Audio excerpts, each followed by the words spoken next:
Assalamualaikum dan salam sejahtera. Anda bersama Sani Rozman dan ini Niaga AWANI. Tempat anda mendapatkan info terkini mengenai dunia perniagaan, pasaran dan juga ekonomi dari peringkat tempatan hinggalah ke antarabangsa. Dan saya akan mulakan dengan laporan ini terlebih dahulu. Negara kini setapak maju dalam menerajui pelan pembangunan teknologi paling bercita-cita tinggi iaitu pembuatan chip kecerdasan buatan AI buatan Malaysia. Perdana Menteri Datuk Seri Ibrahim berkata, visi itu semakin menjadi realiti dengan perkongsian strategik di antara Kerajaan Malaysia dan ARM Holdings PLC dalam pembangunan chip semikonduktor. Beliau berkata melalui kerjasama tersebut, chip berkemajuan tinggi itu akan direka, dikilangkan, diuji dan dipasang di Malaysia sebelum dipasarkan ke seluruh dunia. Dengan perjanjian tersebut, Perdana Menteri berkata ia menandakan era perjalanan gelombang kedua negara dalam pembikinan chip, selaras dengan Pelan Strategik Semikonduktor Kebangsaan atau NSS yang dilancarkan tahun lepas. Tambahnya, kerjasama itu mempunyai 3 ciri utama, iaitu latihan tenaga pakar tempatan, pemilihan syarikat tempatan dan fasiliti pembangunan produk semikonduktor tempatan. First, to establish comprehensive training program for 10,000 IC design engineers, creating a robust talent pipeline for our semiconductor industry. Now, second, it will provide selected Malaysian companies with privileged access to ARM's cutting-edge technology and the IP portfolio. And third, it will facilitate the development of locally designed semiconductor products, advancing 5 of the nation's goal of producing more advanced chips in Malaysia. Perdana Menteri berkata demikian ketika menyempurnakan Majlis Pelancaran Kerjasama Strategik Industri Semikonduktor di Ibu Negara pada Rabu. Menteri Ekonomi Datuk Seri Rafizi Ramli dalam temu bual khas bersama Bloomberg baru-baru ini berkata, melalui perjanjian tersebut, ARM Holdings PLC bersetuju untuk membekalkan reka bentuk dan teknologi chip kepada Malaysia dalam tempoh 10 tahun akan datang. Dia berkata kerajaan mengambil pendekatan radikal dengan bekerjasama bersama ARM untuk membangunkan ekosistem semikonduktor yang lengkap. Melalui perjanjian ini, Malaysia dijangka dapat mempercepatkan matlamatnya untuk menghasilkan chip sendiri serta mewujudkan sehingga 10 syarikat chip dengan jumlah pendapatan tahunan sehingga $20 bilion Amerika. Selain itu, sektor berkenaan diunjur untuk menyumbang 1 mata peratusan kepada keluaran dalam negara kasar atau KDNK negara. Looking back at 2024, the property market reached a decade high record. What were the key factors driving this surge? Did unexpected trends or external forces such as government policies or foreign investment play a role? As we move into 2025, is this growth sustainable or was it a short-term spike? And for that question, I welcome you, our guest, Sulaiman Sahir, Director of Research at Rahim & Co International. Sedang Berhad, I want to say thank you very much, Sulaiman, for joining me. And looking back at 2024, what were the key factors that drove the property market to a decade high record? Did any unexpected trends or external forces contribute to this surge, such as government policies, foreign investment, or even shift in the consumer behaviour? Firstly, thank you very much. Yes, it was actually a very good news when the Second Finance Minister announced the results of the performance of the property market in 2024. Where transactions number were actually record high in the past 10 years. As a matter of fact, ever since the turn of the millennium, this is the third highest number of transactions recorded in a year after the peak in 2011 and 2012.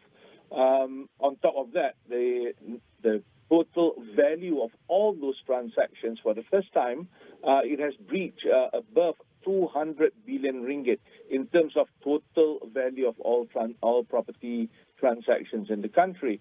How the market actually performed this encouragingly last year was one because of the improved economic situation that we actually have within the country, where the total population have started to see there's more stability in terms of the global, in terms of the local political front, as well as the local economic prospect for the nation. And on top of that, the growing demand that we actually have, because Malaysia is still a growing country and relatively a young population country, where the demand growth for residential property especially is still seen to be continued. And these are actually fueling more than 60% of the total number of transactions that we have. And this growth is also one of the factors that actually help. This is the low interest rate regimes that we actually have within the country right now. The OPR, the overnight policy rate, remained at 3%, and it has been so since early 2023. And the stability in our OPR creates that kind of confidence in terms of the affordability due to the interest rates that we have right now. Of course, every movement of interest rate would actually have some impact, but these actually are the stable rates have actually garnered more interest and confidence within the consumer. You're mentioning about the government policies. Yes, the government policies, the accommodative government policies, including the policy to retain the OPR at 3%, the continued incentives and stamp duty exemptions given to first-time home buyers, are actually continuingly supportive of the property sector. Although I have to say that in the last budget that was actually announced last year, the tax relief incentives that was actually supposed to be introduced soon will actually help the market, but the effect still, it is there's more that we see that can be done to spur the property growth continuously. One of the factors also is actually the changing demographics. The population that we actually have, it has actually matured in a way, and all these matured income earners as well as first-time home buyers who have actually saved up during the pandemic period, or they have actually deferred some of the paid purchases, are actually coming back online with the better confidence within the market. These are the signs that shows that the resilience of the property market that we see on our doors.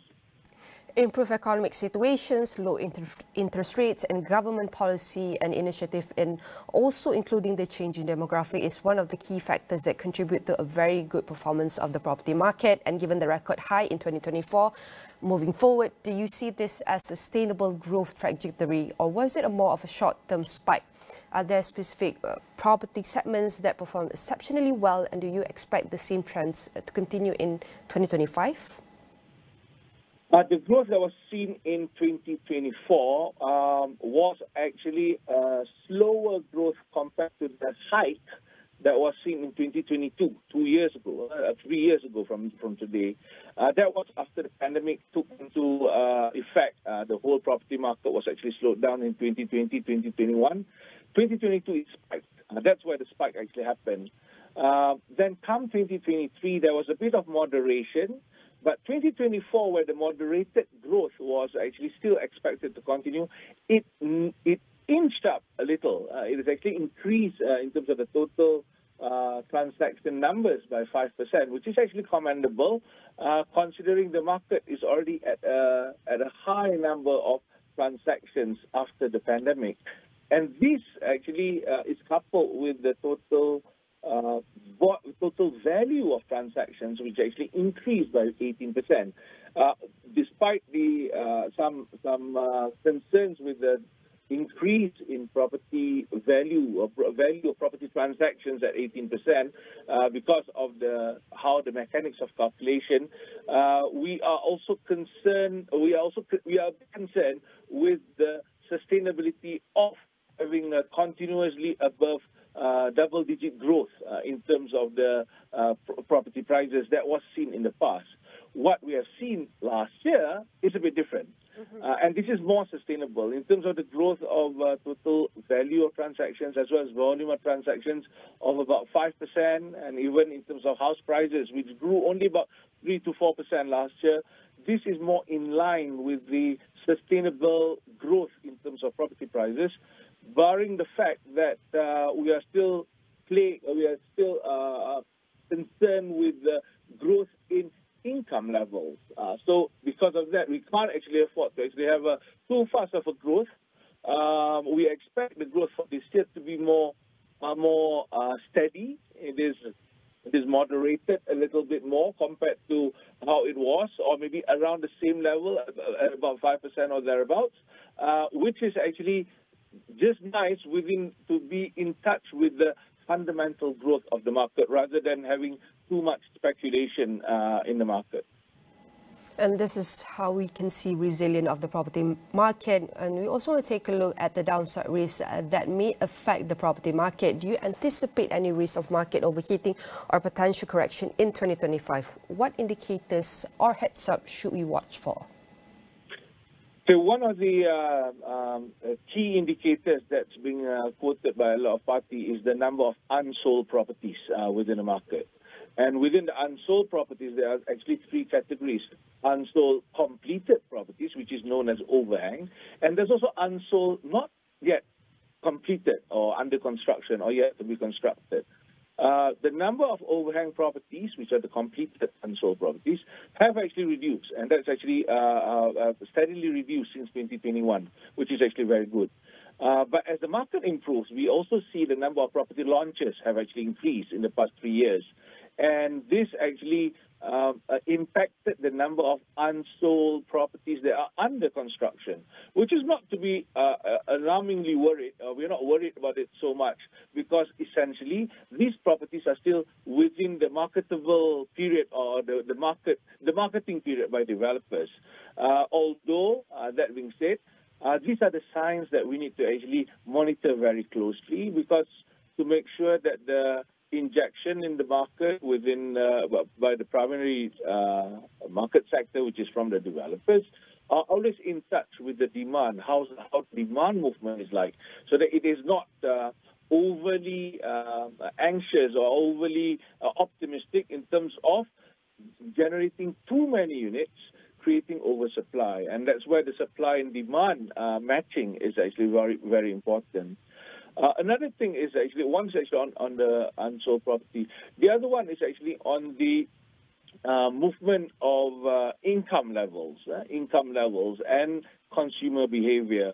We also see that some of the signs that we actually look at is where some areas where there's a lot of growth, a lot of anticipation of growth is actually put in, where these developments are actually injected and actually sold through speculators mainly. So this is where we are also looking at the matching of the demand estimated against the infrastructure growth. These are the areas where we can see there will be genuine growth in terms of demand because there are actual infrastructure, investment, and new business setups in those localities. And earlier you mentioned, Sulaiman, that one of the key factors contributed to a very encouraging performance of the property market for 2024 was the government policy initiative and even the low rate interest. But looking at these two key aspects, how will potential interest rates adjustment and government policies impact property affordability and demand next year? I think the government will continue to focus on increasing the affordability level of house prices in Malaysia within the affordable housing segment as well as the open market segment. So the OPR is expected to, by many economists, expected to be maintained at similar levels for this year, which actually would control in terms of the affordability of funds or bank loan interest rates from banks. But one factor that we also need to be very concerned with is price movements. And these are the price movements that although we have, as I mentioned earlier, last year it grew about 3%, 4%, and that's actually quite stable, steady growth, which is actually in line with the market. This is actually another telltale sign where we see if the price growth is growing too fast within an area, and it goes beyond the marketability and affordability of the target market, that's where it leads to unsold risk, property sellability risk, and hence the overhang problem. So for next year, the overhang, the OPR or the interest rates would actually expected to be continue to be stable. The affordable housing sector would actually be continued to be on focus by the government, which is actually very important. All right. Sulaiman, I'm sorry, but we're at the end of our discussion. In a sentence, how will you summarize your outlook for the Malaysian property market in 2025? What advice will you give to developers and investors looking to navigate the market effectively next year? I think the market has grown sustainably, and actually our responsible financing guidelines have actually helped to increase the resilience of the market. The growth is actually expected to continue a bit more steady, and it's actually very important, and we have to be more wary of the signs not to repeat the problems or challenges that we had before, so that we can actually have a more vibrant and sustainable market into the future. Yeah, the growth is expected to continue moving forward, but at the same time, we need to be very careful at the downside risk, as you have just shared within our discussion. Again, I would say thank you very much, Sulaiman Sahir, Director of Research at Rahim & Co. International, Sudan Berhad, and definitely all of our discussion here will be featured in AWANI.com across all social media. Stay tuned as we'll be taking a short break, and we'll be right back.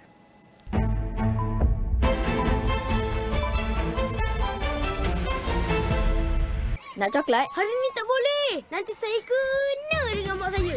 Pepsodent baharu disahkan halal. Mikrokalsium aktif dan Proflorida Complex membantu memperbaiki lubang halus akibat makanan manis sebelum menjadi kaviti untuk pelindungan maksimum.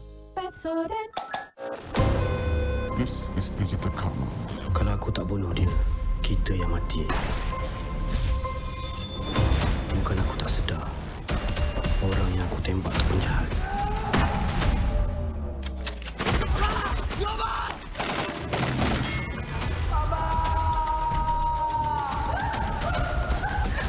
Aku akan bunuh Ibu Sarah. This is what I've been missing this whole time. They need a face, Iman. You. One Cent Thief, Season 2. Stream episod baharu setiap Jumaat on demand di Astro Citra dan Astro Go.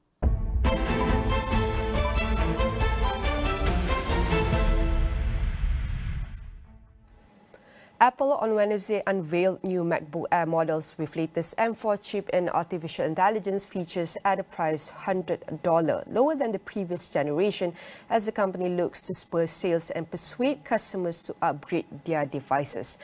The base version of the new series of laptops with the 13-inch screen will be priced at $999, while the 15-inch MacBook Air will start at $1,199. Pre-orders will begin on Wednesday, and the devices will be available in store from March 12th. The introduction of AI-enabled personal computers is expected to drive a recovery in the PC market this year after a post-pandemic slump. Apple Intelligence is a set of features with access to ChatGPT that allows users to write emails, messages, and edit photos among their capabilities. Apple's Mac sales were $8.99 billion in the holiday quarter, above analysts' estimate of $7.96 billion, according to data compiled by LSEG.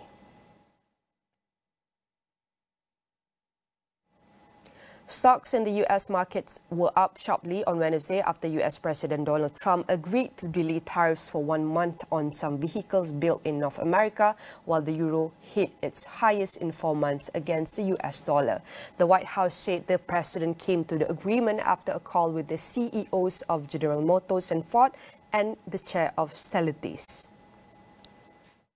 The Dow Jones Industrial Average rose 501.94 points to 43,022.93.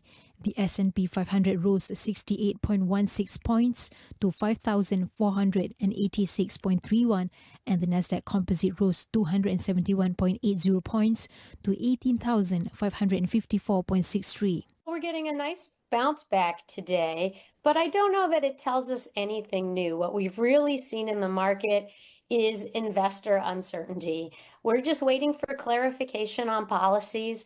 We've been through this before and we sort of forget it.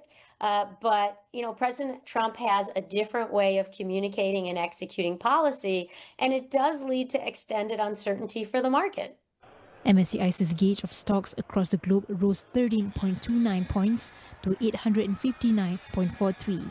U.S. tariffs on imports from Canada, Mexico and China went into effect on Tuesday.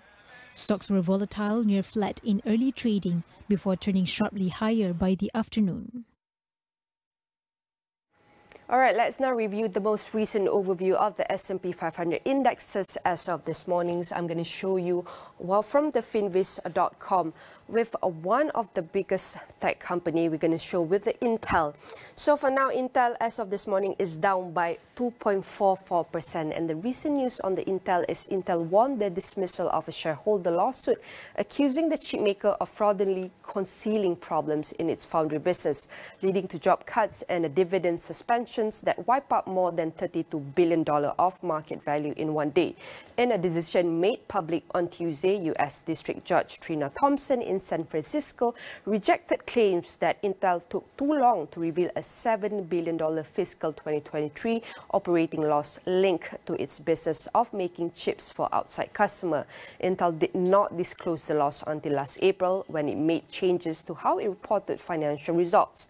But the judge says shareholders incorrectly attributed the $7 billion loss to the Intel Foundry Services business unit and were not misled into believing the unit's reported results included results for the entire internal foundry model. The lawsuit accused Intel of inflating its stock price from January 25 to August 1, 2024, when Intel posted a $1.61 billion quarterly loss and said it would lay off Open's new tab more than 15,000 people and suspend its dividend to help save $10 billion in 2025. All right, for the next update is Microsoft is the opposite performance. The Intel is up by 3.19%. And for the latest update of Microsoft, Britain dropped its probe into Microsoft partnership with ChatGPT maker OpenAI on Wednesday, saying the software giant did not have the level of control over the AI company that would warrant further investigations. The partnership, which started in 2019 with an initial $1 billion investment by Microsoft, has come under antitrust scrutiny in Britain and the US. Britain's Competition and Markets Authority CMA said although Microsoft did acquire material influence over OpenAI in 2019, it had not since gained de facto control and therefore it did not qualify for review under the UK's merger control regime. Meanwhile, a US judge on Tuesday denied billionaire Elon Musk's request for a preliminary injunction to pause OpenAI's transition to a for-profit model, but agreed to a fast-track trial in the fall of this year, the latest turn in the high-stakes legal fight. US District Judge Yvonne Gonzalez-Rogers in Oakland, California, wrote in the order that she wanted to resolve the lawsuit quickly given the public interest at stake and potential for harm if a conversion contrary to law occur. Musk and OpenAI, which he co-founded as a non-profit in 2015 but left before it took off, have been embroiled in a year-long legal battle. The CEO of Tesla and X Social Media accuses OpenAI of straying from its founding mission to develop artificial intelligence for the good of humanity and not corporate profit. And for also Google update, we can say Google is up by 1.38%. And for the updates on Google, Google launched an experimental version of its search engine on Wednesday that completely eliminates its classic 10 blue links in favor of an AI-generated summary. The new feature available to subscribers of Google One AI Premium can be accessed via the results page for any search query by clicking on a tab labeled AI mode to the side of existing options like images and maps. Meanwhile, YouTube on Wednesday rolled out a $7.99 monthly subscription service that is ad-free for most videos except music to create a plan to compete more directly with offerings from Netflix and Disney. The Premium Lite plan is aimed at customers who rarely watch music video or even listen to music.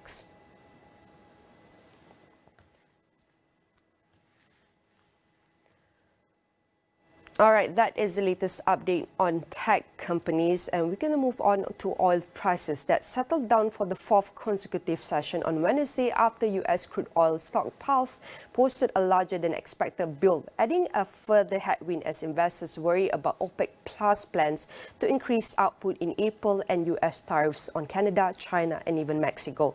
Brent futures settled down $1.74 or 2.45% to $69.30 a barrel. U.S. West Texas Intermediate Crude WTI settled down 1.95 or 2.86 to $66.31 a barrel. prices pared some losses after hitting multi-year lows earlier in the session. Brent sank to $68.33, its lowest since December 2021, and US crude futures touched $65.22, its lowest since May 2023. They recovered slightly after the US Commerce Department Chief Howard Lutnick said Trump would make the final decision on whether to grant any relief on tariffs to certain industries on Bloomberg TV. While Lutnick said the 25% tariff levied on Canada and Mexico would remain, the relief under consideration would eliminate the 10% tariff on Canadian energy imports such as crude oil and gasoline. Crude inventories rose by 3.6 million barrels to 433.8 million barrels in the week. OPEC Plus, the Organization of the Petroleum Exporting Countries and allies including Russia, decided on Monday to increase output for the first time since 2022, pressuring crude prices. Let's take a short break and we'll be right back.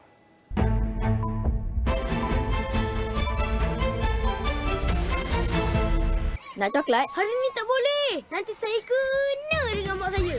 Pepsodent baharu disahkan halal. Microkalsium aktif dan Proflorida kompleks membantu memperbaiki lubang halus akibat makanan manis sebelum menjadi kaviti untuk pelindungan maksimum. Pepsodent.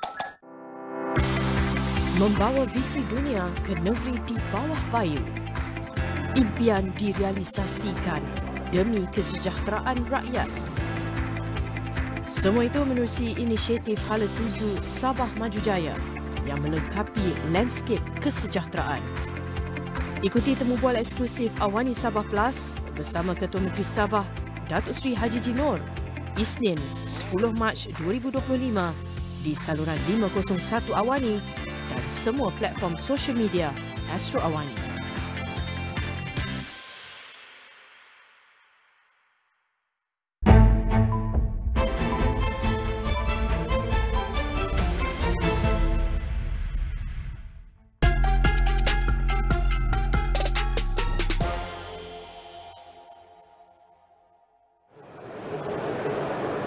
Welcome to the special show of Niaga AWANI in conjunction with Mobile World Congress, MWC in Barcelona 2035. And artificial intelligence and digital innovations are reshaping industries worldwide. And Malaysia is making bold moves to lead the transformation. And the global AI market is projected to reach $1.8 trillion US dollar by 2030. And Malaysia is positioning itself among the top 20 AI nations. And from AI-powered manufacturing to next generation supercomputing, YTL communication is at the forefront, driving advancement that will redefine connectivity, automation, and financial inclusion. And I'm honored today with me right now, the Chief Executive Officer of YTL Communications, Mr. Wing Cayley. So, Wing, thank you so much for being with Niaga AWANI today. First of all, how is YTL's participation in MWC advancing its vision for Malaysia's digital transformation, and what key innovations will you showcasing today? Yeah. As you can see, we are all in when it comes to AI. You saw firsthand last year when Jensen Huang visited our Prime Minister together with our MD, Dato Sri Hong. We strike an arrangement where Malaysia will be the first in the world to receive the latest, greatest NVIDIA chipset. With that, we can launch one of the most powerful AI cloud that not just to be used by one company, but for the whole nation. So we can level the playing field to allow all Malaysians to enjoy world-class AI capability. Now, we are also launching the digital bank, powered by AI as well. Now, today, in the MWC, we have two major showcases. One is a 5G and AI factory to power the next generation of advanced manufacturing using a combination of robotics, AI, and private 5G. And of course, you can see in the back, we have this massive data center investment in Johor, which provide 100% green energy, powering over 500 megawatts of IT workload, out of which 100 megawatts is earmarked for AI workload. And yes, which is the brand of YTL. more commonly known in the mobile operators, has launched Malaysia's first AI and robotics-based advanced manufacturing deployment in Malaysia. Maybe you can share insights on this innovative transformation. Sure. Malaysia is the E&E hub for the region. We are so proud. There's so many high-quality electrical and electronics engineers in Malaysia that can help power the next generation of IR 4.0 transformation and innovation. One of our customers in Penang is creating advanced automotive electronics, and they came to us and say, we'd like to find a way to use IR 4.0 to transform the way we build things, reduce material costs, reduce error rate, improve productivity, and most importantly, improve flexibility. So we got to work, we studied, we went to the factory floor, and we identified a few areas of improvement using a combination of AI and robotics powered by a highly secure private 5G network. We're able to bring it up, and in merely 3 months' time, we're able to start seeing benefits. Over 70% reduction in material processing time, over 80% improvement when it comes to productivity. That's a big deal. Yeah, maybe YTL's partnership with NVIDIA, is launching one of the world's fastest AI supercomputers. And what industries in Malaysia stand to benefit the most, and how will accelerate AI adoption across ASEAN? Sure. Our group's vision is that when you have this massive compute capability, first and foremost, data center will be the future computing node for everyone. Whereby right now, you go home, you have a PC underneath the desk. That's not enough capability for you to run transformation. So the future is about taking all this compute power into data center. Data center will become the next computing node. Now, the next mega trend the whole world is embracing is that we don't want just compute. We want GPU. Why? Because we want AI. GPU is optimized for AI. Now, when you have the most advanced GPU coming to Malaysia, thanks to YTL Group, now we are able to bring very complex, high-quality AI capability to Malaysia. Now, what does it mean from a regular man on the street perspective, right? How will the riot feel it? Very simple. Our digital bank. Our digital bank is going to be AI-powered so that all the Malaysian customers of this AI bank will be able to use Gen AI interface through their bank app and say, I want to pay Harits 50 ringgit. And it will just be transferred to you, just like that. So imagine the transformative power of using Gen AI and AI to improve Malaysians' life. That's only one example. Medical discovery, as I mentioned to you earlier, advanced manufacturing, smart agriculture, so many things we can do. Smart cities, Exactly, all powered by AI. Domestically powered by our Malaysian GPU cloud park at our DC in Johor, and importantly, a sovereign AI cloud that follows Malaysian laws and regulation and respect the country's culture. Lastly, key takeaways from this super mega event, this global platform, maybe your key takeaways, and also maybe how shaping Malaysia's digital ecosystem moving forward. So I'm very proud to say that a lot of people are coming to us saying that, how do we have access to your GPU cloud? I mean, this is a precious commodity, this new chipset that we are bringing into Malaysia. We are only one of 5 companies in the world to be given first early access, right? So many companies are coming to us saying that, how can we have access to the GPU cloud? So I think we can bring a lot of great opportunity, bring new businesses, invite people to come invest into Malaysia. Having said that, everywhere I go at the conference floor, it's all about AI. It's all about AI powered by 5G, powered by next generation wireless connectivity to liberalize the use of AI throughout the nation. So we are absolutely on the right track. We're investing in 5G, we're investing in AI, so we are absolutely in sync with the world, and I think we will lead the way to ensure that Malaysia will be a top 20 AI nation in the world. Thank you so much, Wing, and hope you have a fruitful discussion here and more collaborations, especially with global partners for Malaysia's digital ecosystem. Thank you so much. Thank you. Thank you for watching this special show of Niaga AWANI in conjunction with Mobile World Congress MWC 2035. Thank you for watching. I'm Harits Asyraf. See you again.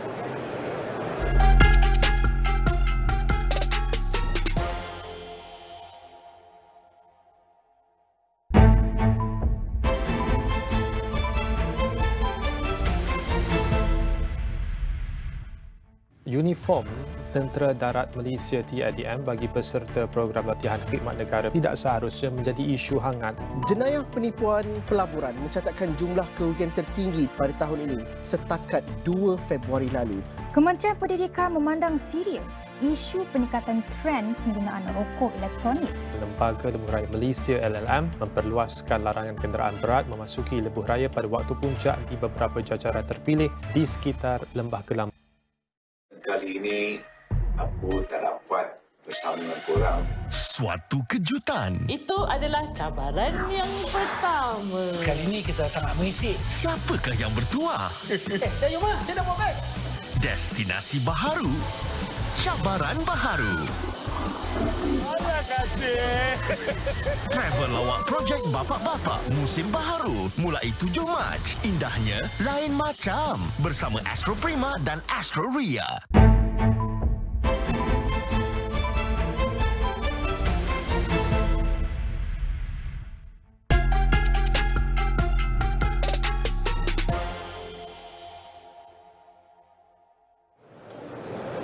Alright, thank you for watching Niaga AWANI in conjunction with Mobile World Congress MWC 2035 in Barcelona, Spain. And as Malaysia accelerates its digital transformation, investment in AI, 5G, cloud infrastructure, especially becoming critical to shaping the nation's future. And the digital economy is expected to contribute more than 25% to Malaysia's GDP by 2035, with key players like TM at the forefront of this evolution. And from private 5G solutions to AI-driven enterprise services, TM is laying the foundation for Malaysia to emerge as a regional technology hub. And with me today, Mr. Ahmad Huzaimi Madris, Group CEO of TM. And first of all, thank you so much for being with Niaga AWANI today in conjunction with MWC 2035. Maybe you can share, as TM joins this super mega event of technology under the Malaysia Pavilion, how do you see this participation reinforcing TM's role in shaping Malaysia key innovations and what key innovation that TM's highlight today? Yeah. Thank you very much for the question. It's a pleasure for Telekom Malaysia here, and it's honor as well for us to be here at MWC. Telekom Malaysia as a leading telco in Malaysia, we have always been in the forefront in bringing the world to Malaysia and Malaysian to the world as well. So being here at MWC is a testament to that as well. As you know, from a technology perspective, we have been courageously investing to bring international connectivity to Malaysia, right? To ensure that content, application are all able to be deployed in Malaysia, And similarly, we have been also invested a lot in Malaysia too, to ensure that the Malaysians are all be made accessible to all the content from the world. So coming to this event is a testament for us to ensure that we are able to also demonstrate the capabilities of us as a telco in Malaysia and how we power up the nation. So for Telekom Malaysia, we are showcasing our GPU as a service, the first sovereign GPU as a service in Malaysia, which we are working very, very closely in terms of providing all the applications to support the ecosystem of entrepreneurs, businesses, enterprises in Malaysia who wish to embark into AI. So another portion of it is we are also embarking into AI solution for the enterprises, consumers, and also for the government. Here we are showcasing some of those initiatives that we have conducted, proof of concept for agriculture and smart manufacturing, and also for utilities management using our own AI solution. Maybe you can share, I've been informed that TM is dedicated to advancing Malaysia's digital landscape and establishing the countries as a regional technology hub. Maybe you can share what key infrastructure and technological advancements are supporting this vision. As you know, Telekom Malaysia, our aspiration is to become the digital powerhouse for the country, and at the same time position Malaysia as a regional digital powerhouse as well. When I look into infrastructure, the base infrastructure that we look is to ensure that fiber is pervasive.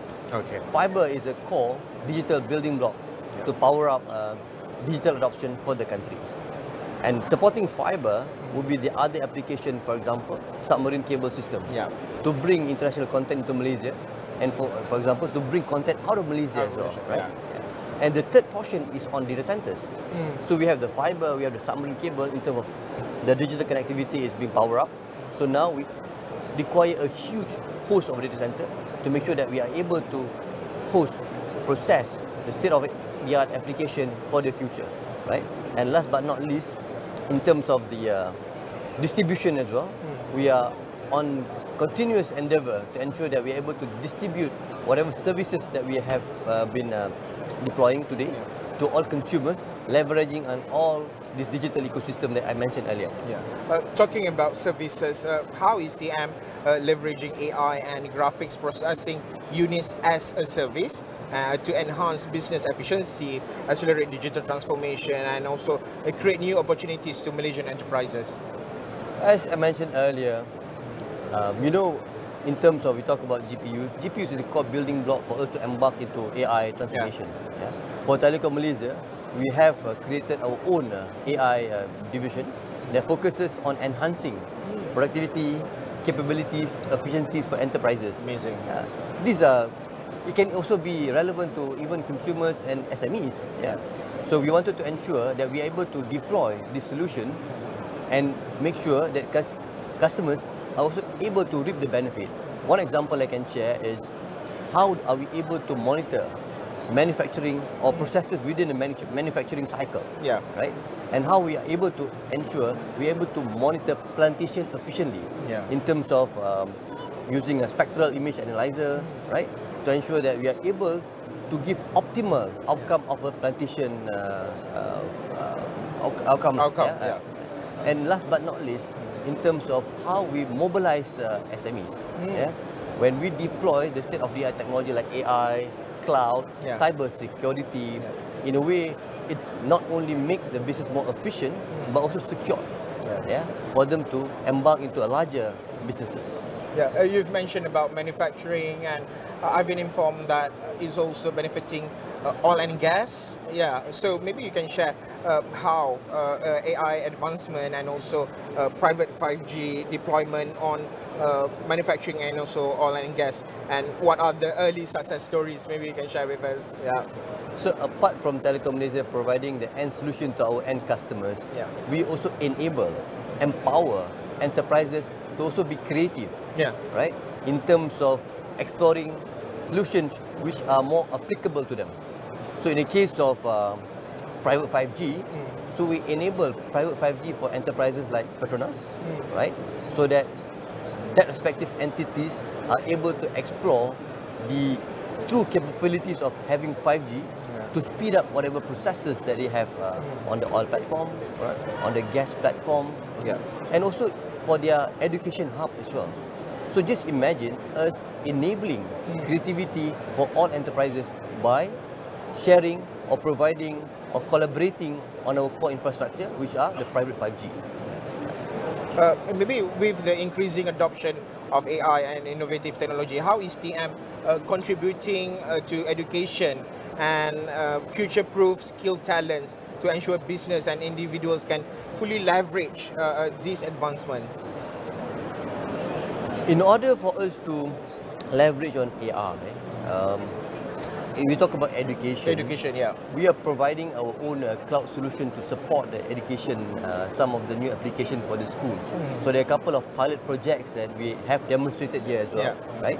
For the school, that will help students to be immersed in the latest technology, right? But the basic needs will be the broadband, on a high-speed broadband, and on top of the broadband will be the application and the hardware as well. So we have a couple of POCs that we have done for schools that will ensure that students are able to immerse, able to utilize and take advantage of this latest technology for their own purposes of education and for them to immerse in the new development of technology themselves. Maybe lastly, as Malaysia scale up its digital economy, what are the biggest barriers to widespread adoption, and how is TM uniquely positioned to tackle these challenges through its infrastructure and also solutions provided? As you know, if you embark into this digital journey, we always talk about digital inclusivity. So of course, we take huge responsibility to ensure that we provide digital inclusivity for all Malaysians. The adoption, adoption too. And by saying that, it means that we will continuously invest to ensure that Malaysians are all connected to fiber. Of course, this is a journey that we have started a long time ago. We continue to do that as a responsibility for us to ensure that our digital inclusivity is being kept, checked, and make sure all Malaysians are having accessible to the technology. And secondly, in terms of the talent, when you talk about the challenges, talent, because if you move rapidly into the world of digital, so having talent ecosystem, a vibrant talent ecosystem is very important. So as part of one of our transformation pillar, revitalization of our own talent is also key. So we too support very, very strongly on government initiative on TVET. So we invested a lot in terms of supporting TVET as well. We supported a lot in terms of investing our own manpower to ensure that we are equipped with latest digital technology and also skills. You name it, AI, cloud, cyber security, data centers. So all of these are being, there were education stream to ensure that our students, our participants, right, our employees are well and immersed in this technology. For example, like TVET for students, our own training for our own warga TM. And last but not least, the key challenges will be cyber security. If you move rapidly into into digital, we have to ensure that the cyber security is being kept, checked, and kept secured at the highest level to make sure that our customers are safe, our people are safe, and our company are also safe. So, in conclusion, for Telecom Malaysia, we invest heavily to ensure that we are able to provide a very, very conducive digital ecosystem. As I repeat again, the fiber, we've been investing, submarine cable, data centers, GPUs, and now on AI as well. Thank you so much, Mr. Ahmad Zaimi Madris, Group CEO of TM, and hope you and your team have a fruitful discussion and more collaboration networks throughout this 4 days event in conjunction with Mobile World Congress MWC 2025. Thank you for watching this special show in conjunction with MWC. See you next time. Thank you. Thank you. All right. Okay.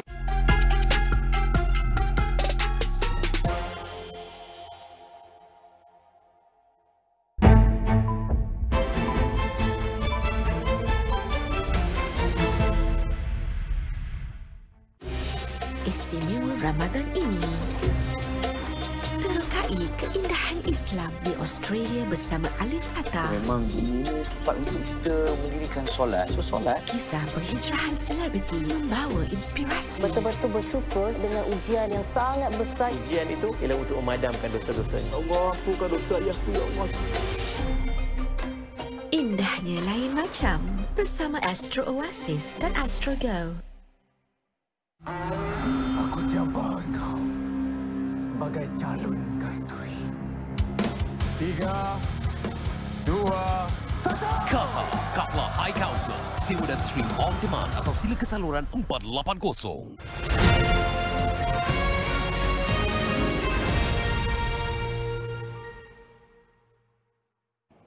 Thanks for joining us. This is The Economy. My name is Ibrahim. Sani. In my office right now is a dear old friend of mine, Dr. O. Ihsan, the Principal Advisor and Pacific Research Centre of Malaysia of KSI, Strategic Institute for Asia Pacific. Ihsan, we look at today's situation. There's a few things that is coming up. DAP election is coming up. PKR election is coming up. Overtures of how the situation is when it comes to their relationship with UMNO and their other coalitions, including Sabah Sarawak partners, is always under scrutiny. And then, of course, some interesting numbers have been announced. The Malaysian economy is rather stable right now. We've seen how QAP, EPF are posting good returns in the investment, even though one or two investments might seem a bit shady. E-fisheries, for instance, by QAP in Indonesia. But generally speaking, portfolio-wise, these investments are taking place. Danantara, a very strange SWF, Sovereign Wealth Fund from Indonesia, has been announced with 900 billion US. It seems like the mood in ASEAN is stabilizing. Do you see something different from this situation, or do you feel that it's actually quite, it is what it is? Well, I think nowadays a lot of ASEAN countries, at least the leaders of these countries, they are trying to, number one, sort of balance between the two sides in the US-China confrontations, sort of pleasing Donald Trump on the one hand, and also trying to hold on to China. And then also domestically, of course, they also have their political concerns, right? Because if they don't get their domestic situation right, then they might be out of power very soon. So, well, they also have to balance this sort of the desire to have more foreign investments and thereby, in a sense, pleasing all these foreign big powers. And then on the other hand, to act a little bit nationalistic to show their supporters that they are really, well, powerful, influential, and so on. And that, I think, both Anwar Ibrahim as well as Prabowo are doing to various extents. Take Anwar, for example. On the one hand, in order for us to sort of move away from this so-called middle income trap and get on to more high-tech industry and so on, you do need a lot of investments from the United States. But on the other hand, well, you need some, shall we say, quick fixes as well. You need massive investments, and at the moment only China can provide that, because the United States under Donald Trump is not in a hurry to invest elsewhere. If anything, I saw road shows of by, I think, let's say the commercial units of the U.S. Embassy trying to get Malaysians to invest in the United States, right? Strange, So on the one hand, Anwar would have to balance between the U.S. and China very, very carefully. On the other hand, domestically, he also has to posture a little bit. He has to be very gung-ho on the Middle Eastern issues, especially that between the Palestinians and the Israelis. He has to get very excited about defending Palestinian rights, advancing their rights, and so on, because there is a domestic audience which is very receptive to that. But that, of course, as our immediately former ambassador to US has just informed us, the American side is not very pleased on that, and thereby, well, I mean, you don't get a phone call from and with Donald Trump, at least in the short run. So all this, as a leader of a country, as a political leader of a country, you have to really balance very well your personal desire to stay in power, and that comes, well, in a democratic country, from popular mandate, from support of the common folks. And on the other hand, you also want to do something for the country, right, to advance the country's economic interests. So same goes with Anwar, and same goes with, let's say, Prabowo. Yeah, but Nazri was asked to return from being the ambassador of the US. We've heard Ong Kian Ming suggesting names. I don't know why that was traveling so well, but you know, he mentioned Nurul Izzah, Tengku Zafrul, even Nazir Raza as the potential candidates. Do you think that our previous ambassador to the US was reprehended in a way, because you know, in a way, PMX didn't have an audience with Donald Trump upon inauguration? Well, of course, he was not the first choice of Malaysia to be the ambassador, right? I mean, at least not the Madani government's first choice. But, well, he's well versed. If I remember correctly, his father was a diplomat. He was born overseas and so on. So this is a very polished personality as our former tourism minister and so on. But the whole overall, shall we say, macro environment is not in his favor, right? There was the Israeli-Palestinian conflict, and we take a very strong stand on one side. And then, of course, well, Donald Trump coming into power.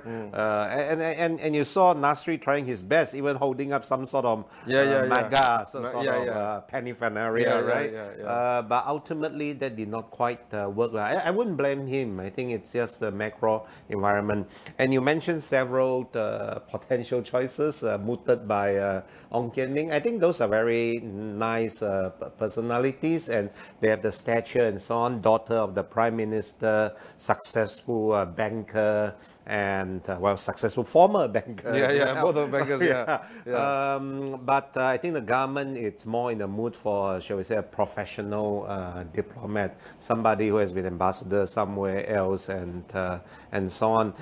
If it were up to me, if I were the Prime Minister, I would appoint another, shall we say, more colorful personality, because dealing with Donald Trump, you cannot have a bureaucrat doing that. You need to sometimes sometimes even argue with him, sometimes toying with him. You need to have a personality who can, shall we say, stand up to Donald Trump, not in a negative sense. The name that comes to mind is Tony Fernandez for some reason. Yeah, somebody like that. Standing up doesn't mean in a negative manner, but somebody whom Trump would say, this is somebody I like.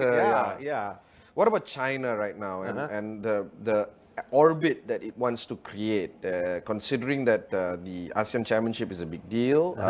We are going to relish our opportunities here this year. Do you feel that China and ASEAN/Malaysia, do you feel that that is the time or the moment to act right now? Well, actually, I think the real question is what more? Because you see, China and ASEAN are largest trading partners of one another. It used to be China's largest trading partner was the United States, right? But nowadays, no longer. It turns out it's ASEAN. So, we have very deep and broad economic interactions with China. So the question is really, what else could you do? I mean, without encroaching on each other's sovereignty, right? It's not as if we are like strangers. Hey, shall we do some business together, trade with one another, invest in one another? No, we are much beyond that, right? You see all these wonderful buildings around us. They have Chinese contractors building them up. And we go to China, what is your first choice of hotel? Is Shangri-La, right? Well, that's debatable whether it's a Malaysian or Singaporean conglomerate, but still, you know, it's so it's very deep interaction between the two sides. And of course, the more the merrier, right? I mean, we can use more foreign investments, and at the moment, China seems to be the major source of this sort of economic investments, trading, and so on. What about the DAP election and the PKR election? This will set the tone in terms of who is going to stand for elections in the GE13. Do you feel that, or 16, I lost count on the GEs already, but the GE that is impending us 2026-27. How important are these party elections? Well, because in Malaysia, shall we say, the organizational structure of various parties, whether in the government or the opposition, is actually, I think in political science, you call them Leninist party structure. Namely, it's very centralized power. Granted, you have the representatives of the branches and so on, electing the central committee members, and then they have the party presidents and so on. Well, you don't see in the US, for example, Donald Trump is not the chairman or president of the Republican Party, right?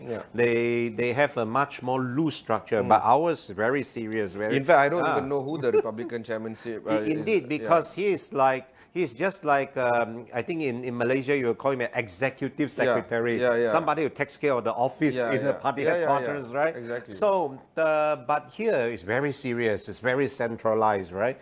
And therefore, I think the younger generation in the party, not exactly the youth wings, but shall we say younger, middle level leaders, of course, they would like to advance their political careers. You see that in DAP, you see that in PKR, and I think in the opposition side, PAS also is up for a party election at some point.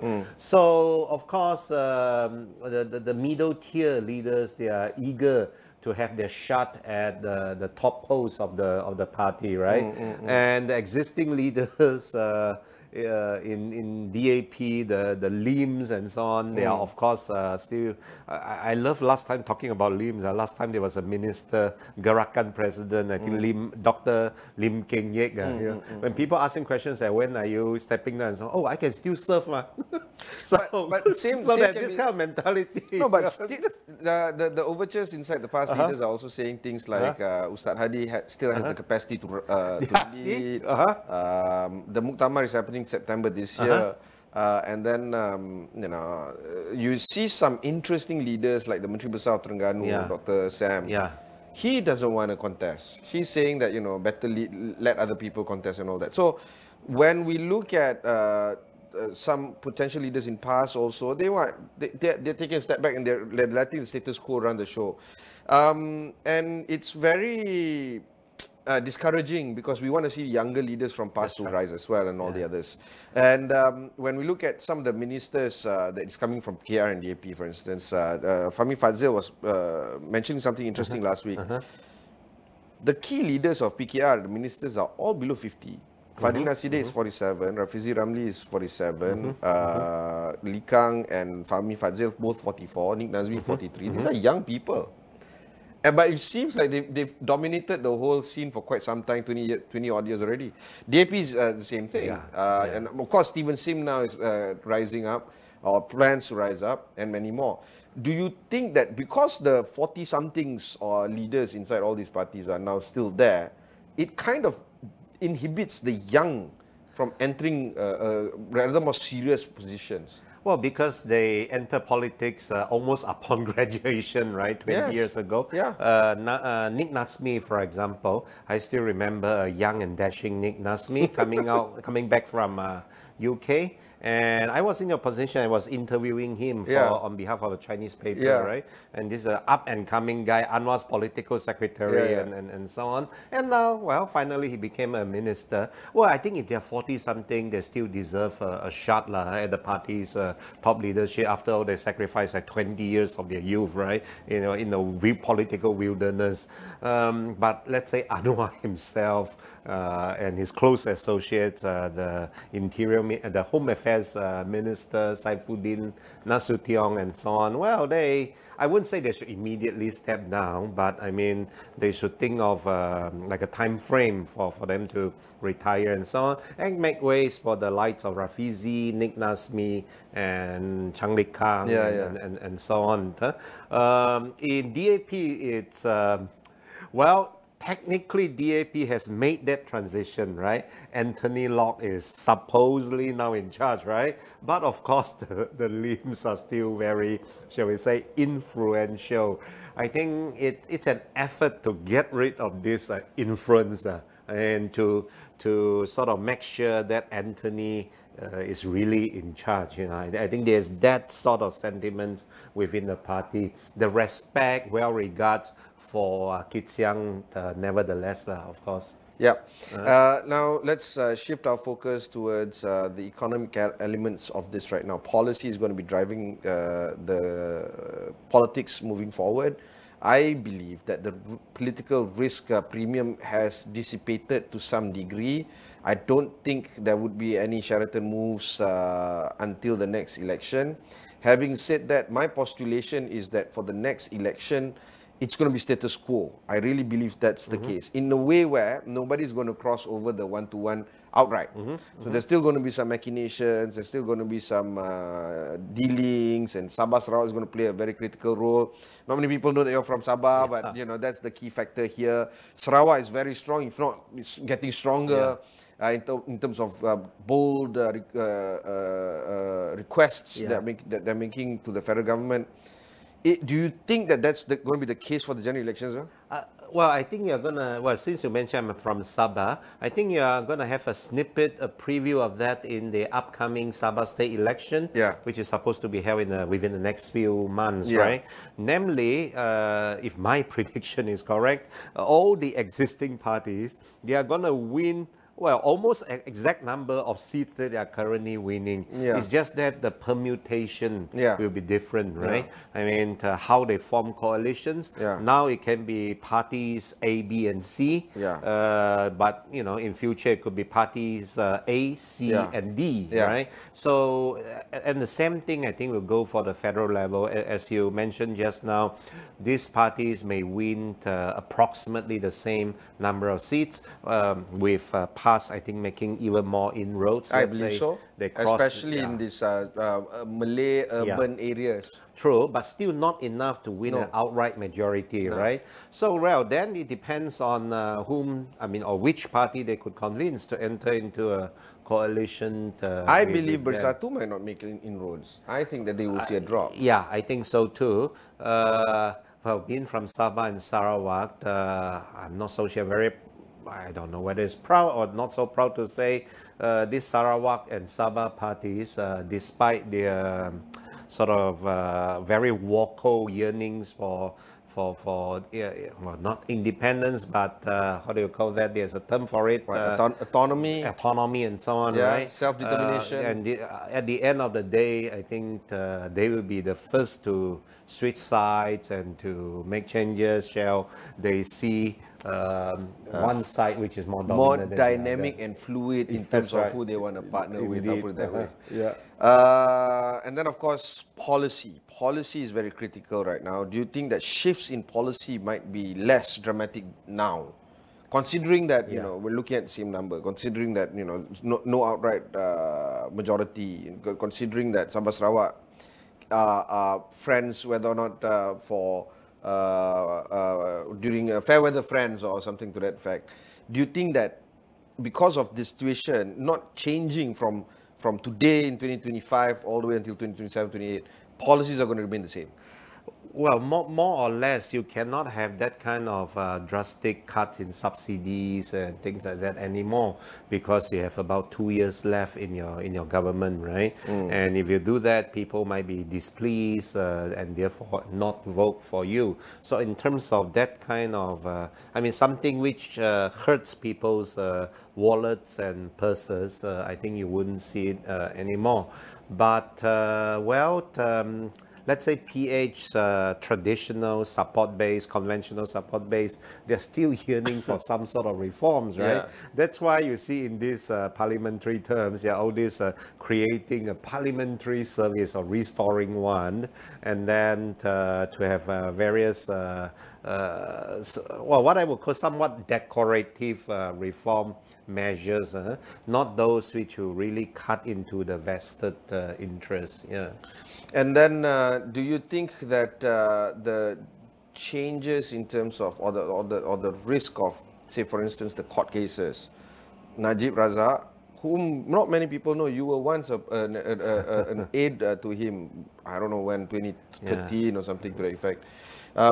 Do you think that he plays a key feature as well in terms of how we look at the domestic politics? Yeah. Well, I was a political secretary to Najib Razak when he first became prime minister until, I think, roughly 2.5 years later, well before the 1MDB debacle. I think but you know the man up close in personal, I suppose. Yeah, well, it's very methodical in the way he thinks and so on. Shall we say, a very economic mind. He thinks about economics and even econometrics, shall we say. He likes all these graphs and charts and so on. And I think even today he still remains a very potent political force in the country. That's why there are, well, I mean, there are those who hate him, there are those who like him. Some try to get him out, at least on some sort of house arrest and so on. But then, if it does come out, even though still under some sort of house detention, would he be pro, shall we say, the Anwar side? Or shall he be pro more the other side? I think that also remains a question. Or would he become a unifying figure that could bring together both Pakatan Harapan, Perikatan Nasional, Perikatan namely Bersatu and PAS, mainly PAS, and UMNO. to have some sort of, shall we say, the grand Malay unity type of government. For non-Malays, if this sort of grand Malay unity thing with Anwar and PKI in it, it's somewhat more palatable, frankly speaking, because it's not in the same vein as, let's say, the Muhyiddin type of Grand Malay Unity. So let's see what kind of role he could play if he does, shall we say, get out. And then, of course, with KSI Strategic Institute, what are the areas of concern that you're looking at and trying to unearth and perhaps even publish? Well, the KSI, I think it's very concerned about the socio-economic development of the country, namely how, as you mentioned, the various government policies, how it will affect people's livelihoods and so on, and also Malaysia's place amidst this sort of geopolitical changes. Personally, I look at indeed ASEAN's positioning of itself within the context of this US-China confrontations, and of course I look at the politics, the power struggles within individual ASEAN countries such as Malaysia. But I believe Prabowo is going to play a critical factor here. Because of the size of the economic weight, because of the population that is driving the talent development there and the wealth of human capital. Do you think that they're going to seize the day under Prabowo? It's still the same story of Indonesia, huge potential unrealized again well, and again. remember 10 years ago when Jokowi took over, right? We had the same kind of very high expectations. Yeah. I would not say he disappointed, no, but well, he kept Indonesia moving, and Indonesia is moving quite steadily. And I think the same will be with Prabowo. As you mentioned, Indonesia is a large country with a huge population. It's not easy just to keep Indonesia afloat, right? I mean, there's so many mouths to feed, huh? Yeah. I mean, if you are not careful, you could degenerate into, shall we say, like some of the less developed members of ASEAN, even not to mention Africa. So, I think Jokowi did a good job, and I think Prabowo, well, literally feeding, because he's having this school lunch program, right? Again, just as I said, all these leaders, they will first have to, in a sense, take care of their household. Well, not literally the familial household, but the country, right? To make sure that people live happily and comfortably. And I think at least for the, let's say, the first 2 years of his presidency, he will focus on that. On the more... But the announcement of Danantara, people are likening it to 1MDB. Yeah, well, because... well, there was a precedence of 1MDB, right?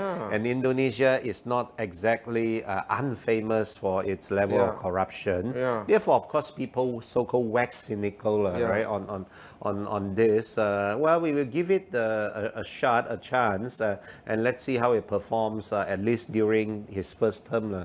Well, he can have a second term, by the way. So let's see how it goes.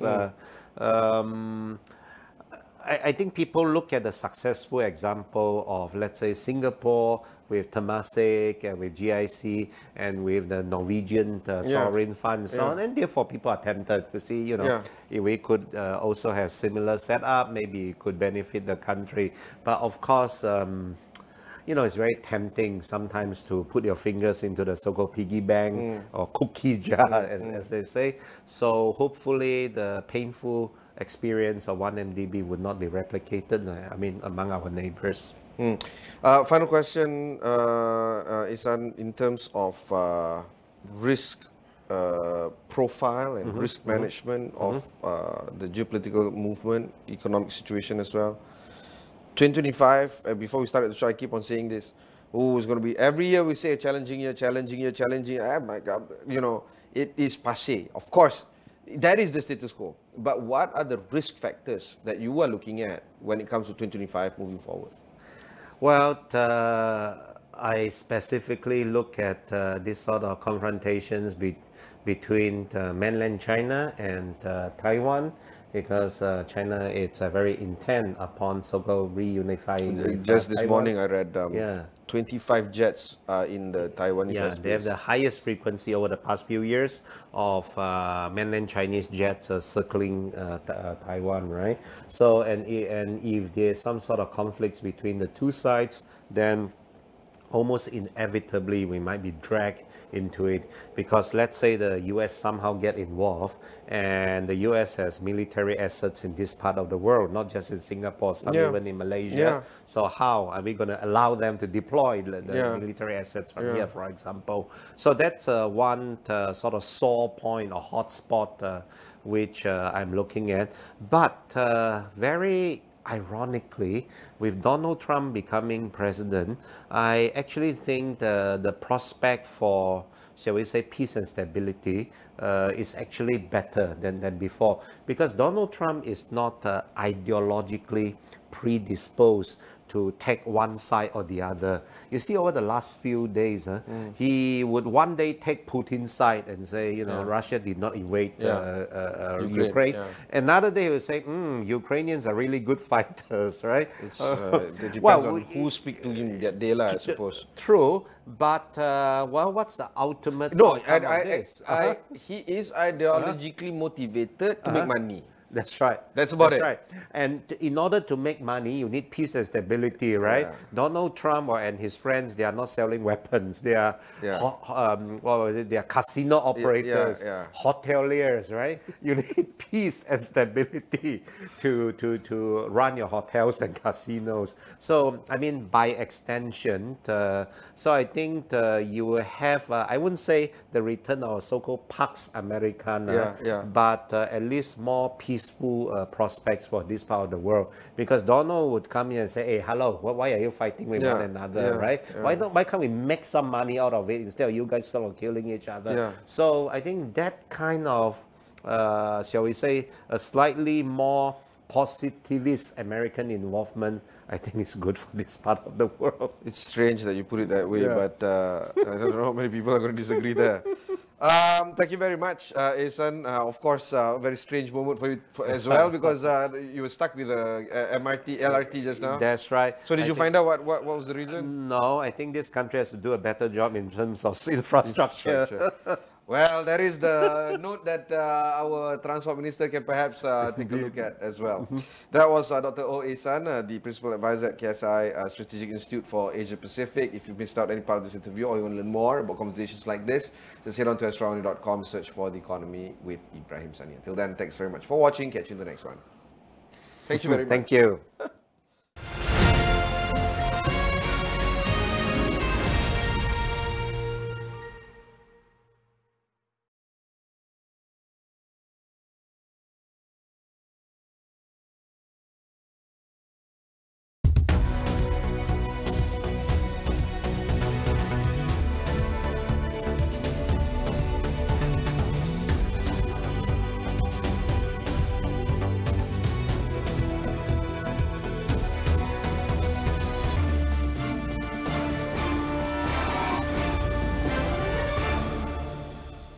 Dengan pihak MITI sekalipun, kita bercakap untuk Malaysia menjadi high growth, high value economy.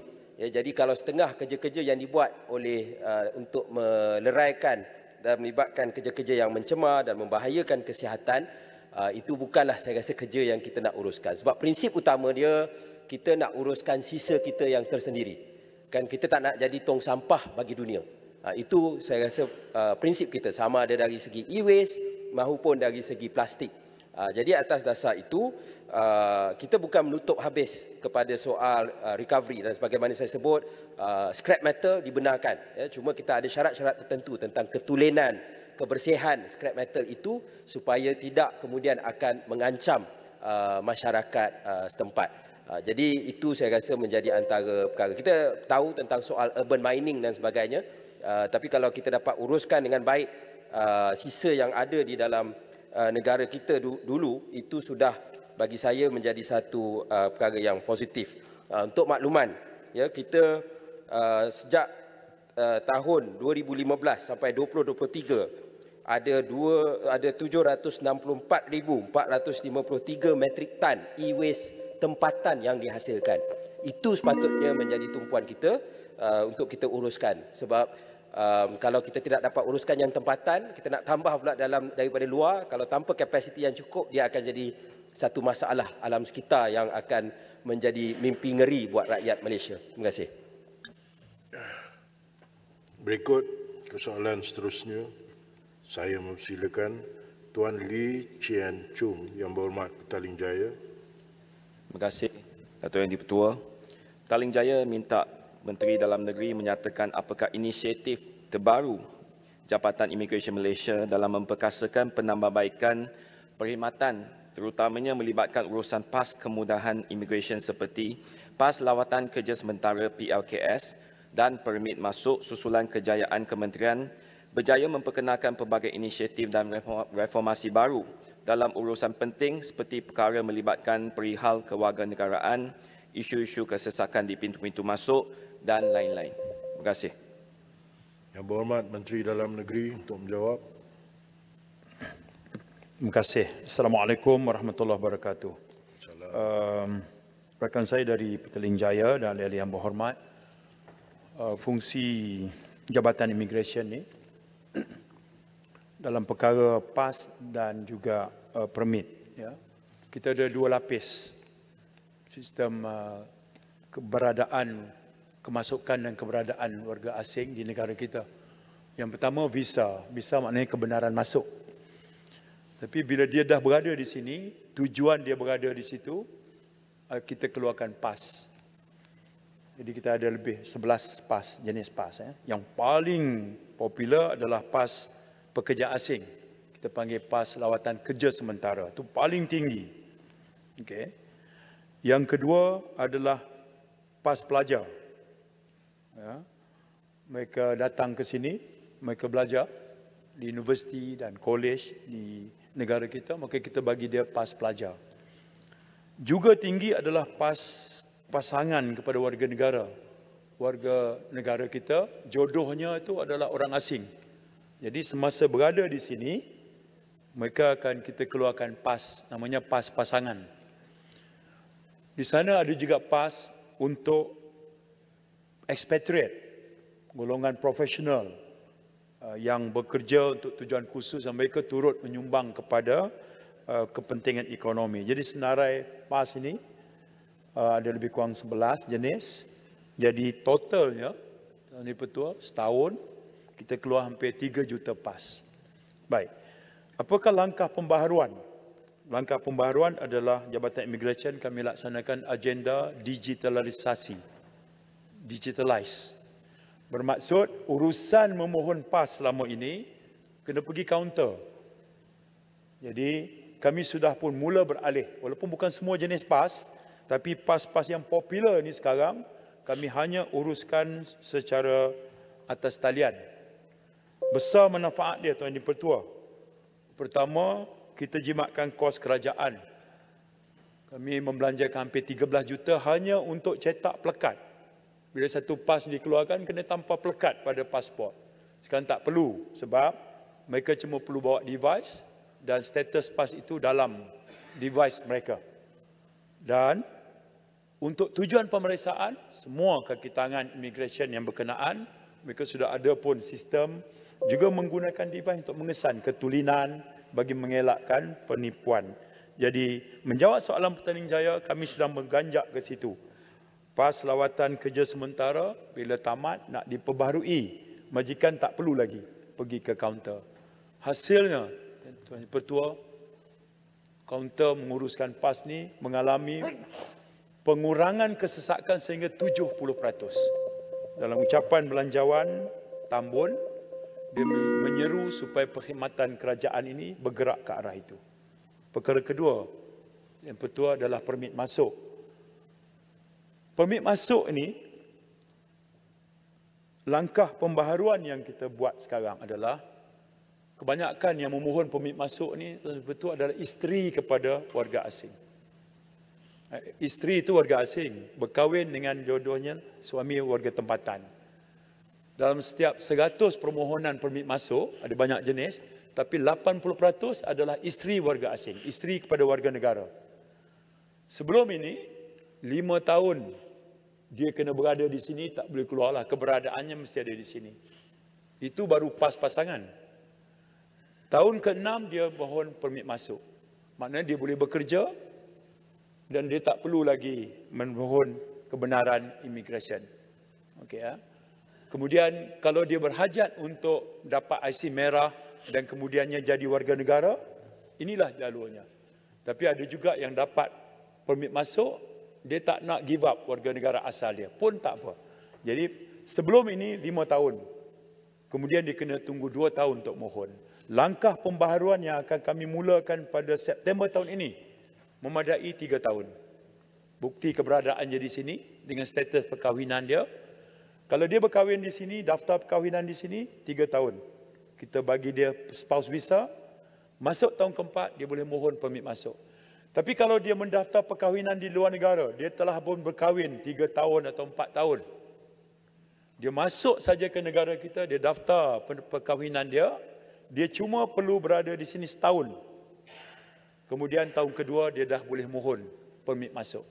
Ini yang saya jelaskan yang ini sebab banyak pertanyaan di luar sekarang bertanya, termasuk ahli-ahli yang berhormat yang menulis kepada saya minta tolong dan sebagainya adalah kategori ini.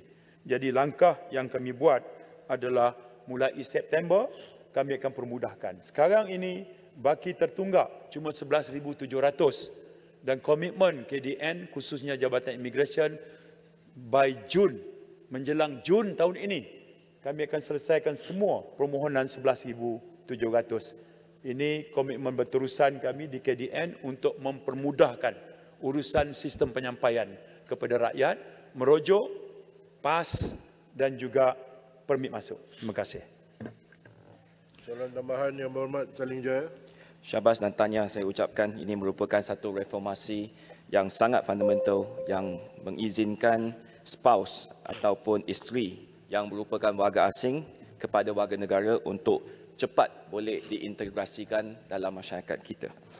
Persoalan saya adalah seiring dengan pengedaran masa, adakah Jabatan Immigration Malaysia bersedia untuk mempermudah dan memberikan fasilitasi sewajarnya supaya dapat mengurangkan kebergantungan ejen? Sebab banyak urusannya masih bergantung kepada ejen, dan terutamanya melibatkan pelabur asing dalam mendapatkan pas-pas tertentu bagi tujuan mereka tinggal di Malaysia untuk membuat proses due diligence saja, due diligence sebelum membuat pelaburan. Ini penting untuk menarik FDI. Terima kasih. Yang berhormat Menteri untuk menjawab. Terima kasih Ketua. Soalan ini spesifik setakat mana peranan Jabatan Immigration dalam mengurus satu segmen yang penting, iaitu pelabur yang masuk ke negara kita ni, yang expat ni kan.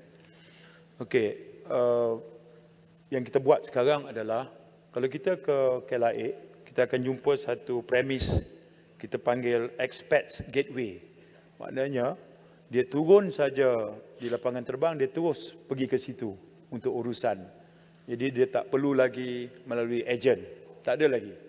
Okey, masalah ejen ni kalau dia mendarat, dia pergi kat luar dan datang berurusan, maka dia hire ejen. Okey ya. Tapi kita sediakan kemudahan impromptu. Kat situ dia sampai, kat situ kita proses. Ambil masa yang sangat singkat.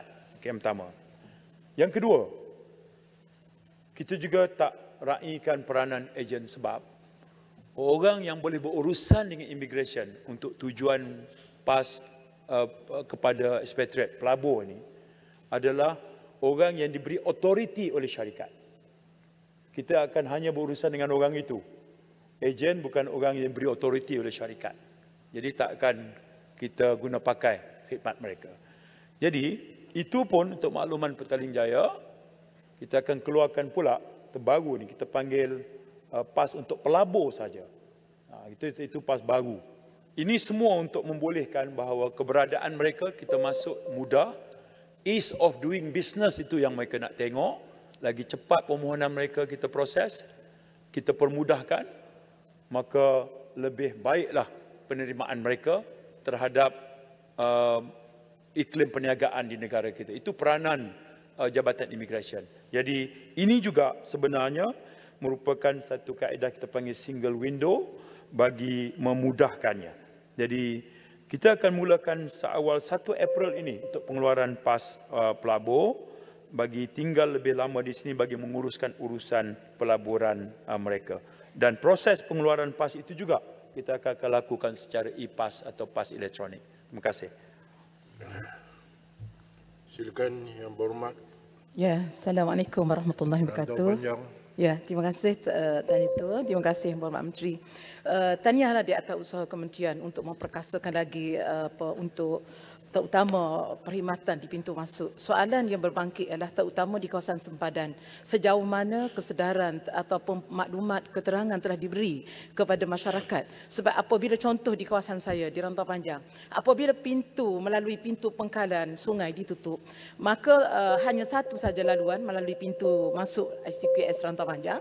Tetapi isu berbangkit apabila masyarakat nak mohon PAS untuk nak ke Thailand, buku PAS tak ada. PAS border tu tidak ada di kaunter. Dan saya dimaklumkan dah berbulan isu ini berlaku menyebabkan ada yang melibatkan masalah anak, ada masalah keluarga, ada masalah perniagaan, terutama mereka sempadan, mereka tak dapat menggunakan PAS. Jadi sejauh mana sekiranya e-PAS ini diperkenalkan, maklumat ini dimaklumkan kepada masyarakat sebab ini benar-benar menjadi satu beban terutama mereka yang bergantung pada kehidupan mereka, ekonomi mereka antara dua negara dan begitu juga mereka yang ada hubungan dengan saudara-saudara di negara jiran. Nak balik raya ni ramai dah mengadu bisa imak saya. Nak balik macam mana? Nak buat border pass baru tak boleh. Sebab buku nak buat pass sempadan ni tak ada di semua kaunter immigration. Minta penjelasan. Terima kasih rakan saya dari Rantau Panjang. Yang dimaksudkan itu adalah border pass atau pass sempadan. Satu jenis PAS yang hanya dikeluarkan untuk negeri-negeri bersempadan sahaja. Maknanya kalau Kedah nak masuk ke Sadau ke Hat Nyai ke, border PAS. Ataupun Langkawi nak pergi ke pulau-pulau berdekatan sebelah Thailand. Begitulah Rantau Panjang. Okey, saya ambil maklum, terima baik, maklum balas Rantau Panjang tentang kehabisan buku border PAS. Sebelum kita lakukan anjakan saya sebut tadi berperingkat terhadap jenis-jenis PAS tadi kan, kita utamakan dulu PAS-PAS permohonan yang tinggi. Jadi kategori itu nanti saya akan ambil maklum dan segera meminta pegawai yang berkenaan memastikan bekalan yang mencukupi sebagai langkah tindakan segera untuk menyelesaikan terutama musim perayaan yang sudah menjelang. Saya terima kasih, hargai baik maklum balas daripada Rantau Panjang. Terima kasih Yang Berhormat Menteri. Kepada soalan yang ketiga, saya mempersilakan Puan Roziah binti Ismail Yang Berhormat Ampang. Terima kasih Datuk Yang Di-Pertua. Soalan daripada Ampang, minta Menteri Pertanian dan Keterjaminan Makanan menyatakan perancangan terperinci jangka pendek, panjang, pertengahan dan panjang untuk menangani lonjakan harga produk berasaskan kelapa, terutamanya santan, yang boleh menjejaskan keseluruhan rantaian bekalan dan nilai berteraskan kelapa akibat kekurangan bekalan kelapa tempatan, kenaikan harga kelapa import dari Indonesia dan faktor cuaca. Terima kasih.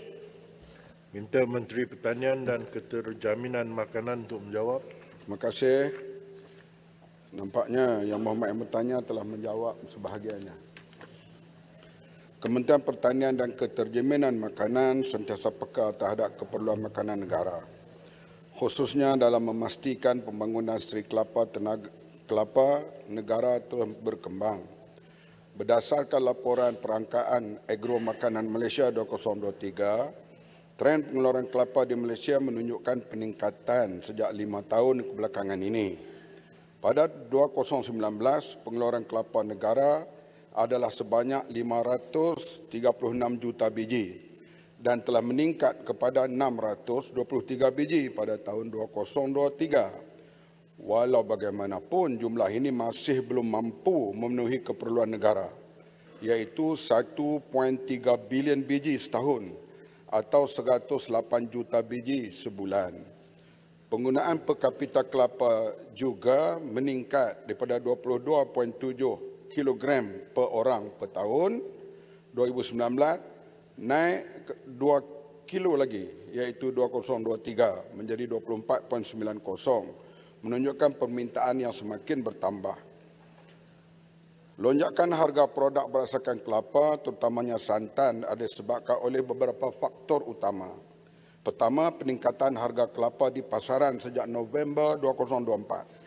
Berpunca daripada kenaikan harga kelapa import dari Indonesia, berikutan kekurangan bekalan serta peningkatan ekspor kelapa Indonesia ke China. Harga kelapa import dari Indonesia pada Januari 2024 RM10 sebiji, meningkat kepada RM80 sebiji Oktober 2024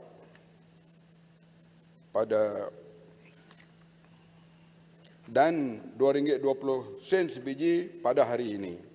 Buat masa ini negara bergantung 98% sumber import kelapa dari Indonesia. Kedua, berlakunya fenomena melawas, iaitu pertumbuhan pokok kelapa menjadi kurang produktif atau tidak optimal disebabkan gangguan dalam proses pencambahan atau penghasilan buah kelapa akibat perubahan cuaca yang ekstrim dan tidak menentu yang boleh mempengaruhi kesuburan serta penghasilan kelapa. Faktor cuaca seperti kemarau dan banjir juga memberi kesan kepada pengeluaran kelapa di ladang.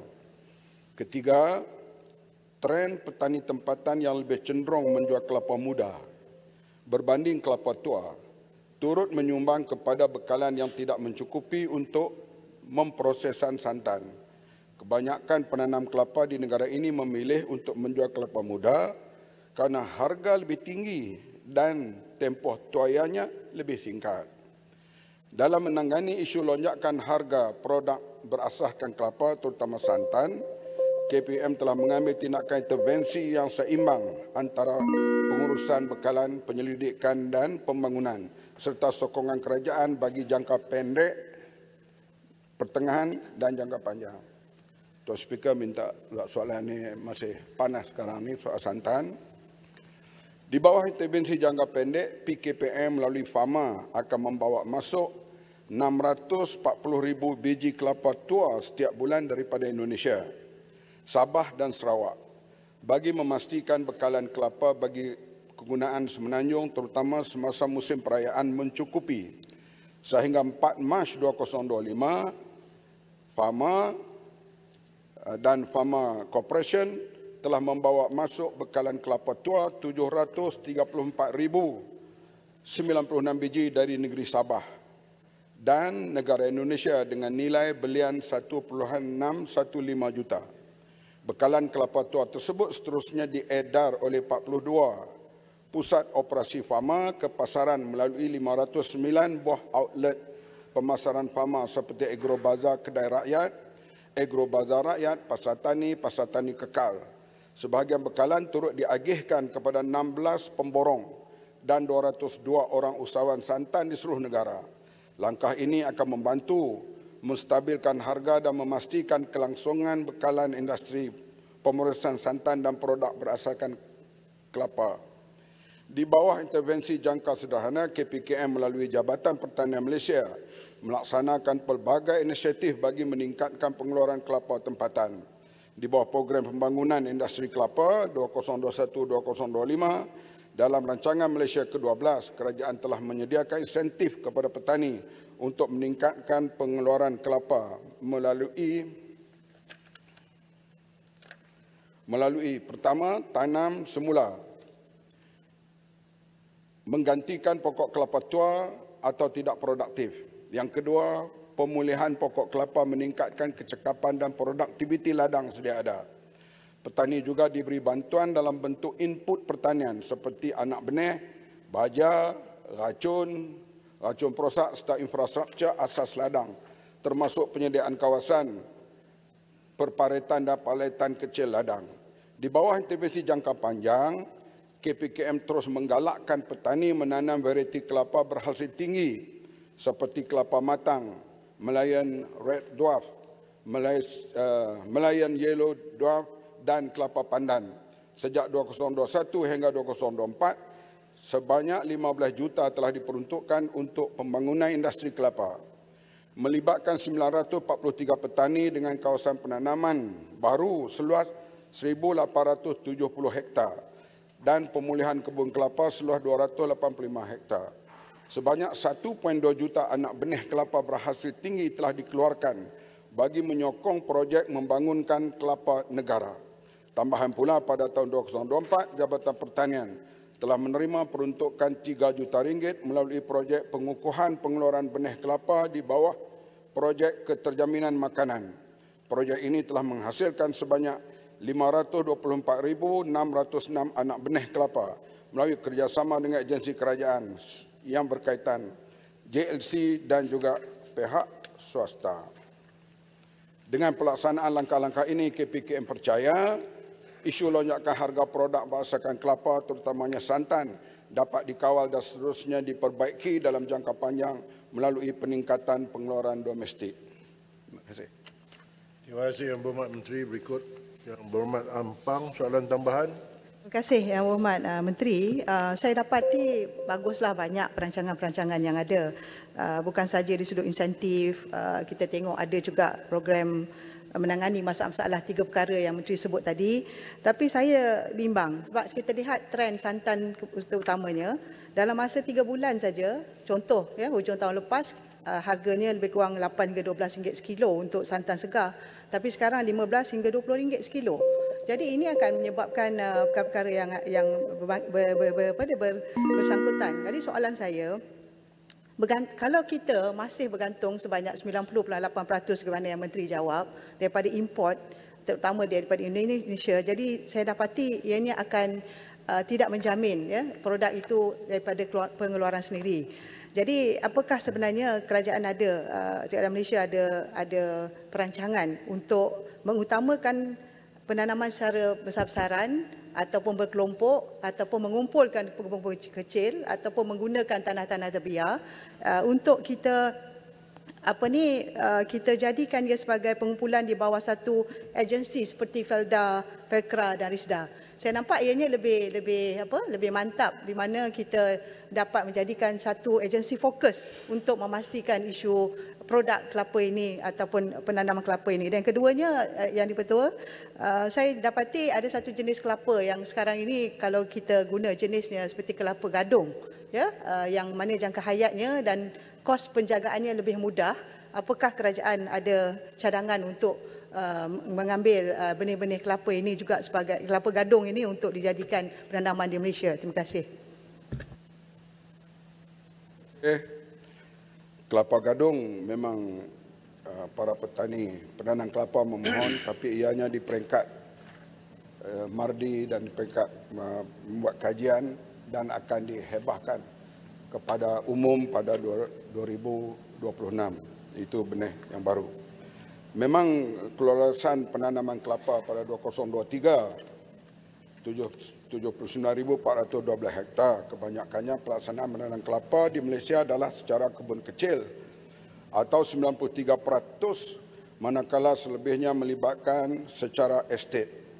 Memang sekarang ini bila berlaku kenaikan harga kelapa yang mendadak, sudah banyak pihak swasta yang datang menemui pihak kementerian dan bercadang untuk membuka ladang-ladang kelapa mereka. Oleh itu kita memberi galakan dan kerjasama sepenuhnya, termasuklah penanam-penanam kelapa di Sabah dan juga di Sarawak. Bagi meningkatkan pengeluaran kelapa tempatan, kementerian tiada halangan dan menggalakkan pengeluaran kelapa dalam skala besar. Sebagai contoh di Sabah, pengeluaran kelapa skala besar dijalankan oleh PJ Nagus dengan keluasan 2,000 ekar dan akan ditambah 2,000 ekar lagi tahun 2026. Pada tahun 2024, PJ Nagus mengeluarkan kelapa sebanyak 927,000 biji, melibatkan varieti matang 331,000 biji dan 556 biji bagi varieti Nagus. Jadi memang ini sedang diusahakan termasuk pekebun-pekebun kecil yang kita lihat Fama memainkan peranan di antaranya mengutip daripada pekebun kecil itu supaya dia berada dalam pasaran. Kerana kita tahu harga kelapa, harga santan dia tidak sama di antara bandar, di antara kampung dan sebagainya. Oleh itu peranan Fama sekarang ini di antaranya mengutip daripada pekebun-pekebun kecil.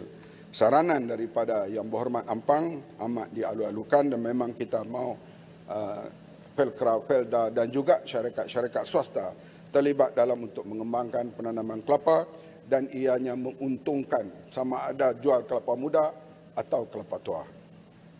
Terima kasih Pak Menteri. Silakan Yang Berhormat. Terima kasih Datuk Dr. Speaker. Menteri, kita difahamkan terdapat pusat memproses makanan farma seperti di Kuala Selangor yang berfungsi dalam pengeluaran dan pengedaran santan. Soalan persisalah, adakah ia masih berfungsi sebagai sebuah pusat pengeluaran santan yang membekalkan santan ke pasaran, serta sejauh mana kerajaan bercadang untuk menambah baik penyelidikan dan pembangunan R&D dalam varieti kelapa tinggi hasil serta amalan agronomi yang boleh meningkatkan kecekapan pengeluaran. Terima kasih. Yang Berhormat Menteri untuk menjawab.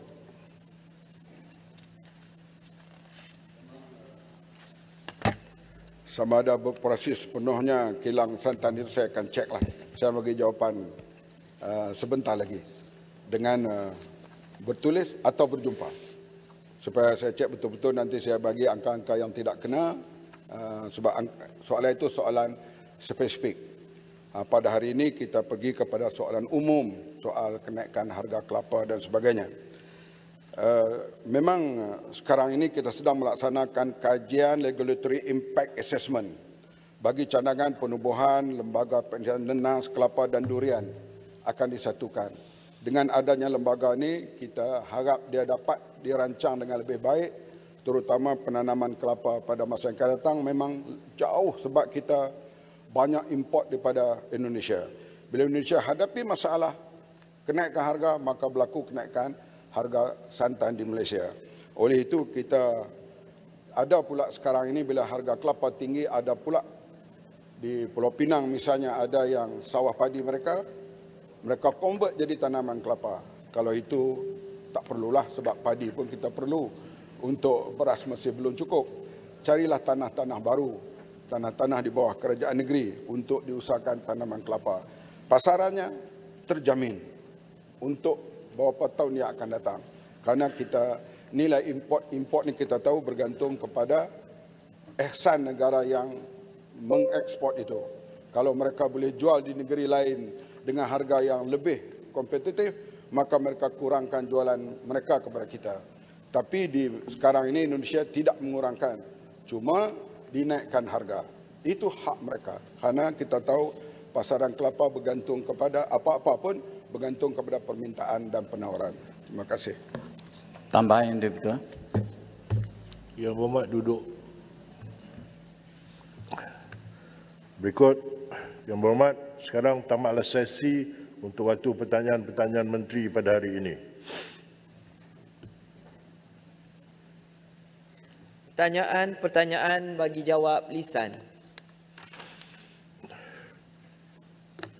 Baik, saya mula dengan memanggil Yang Berhormat dengan soalannya.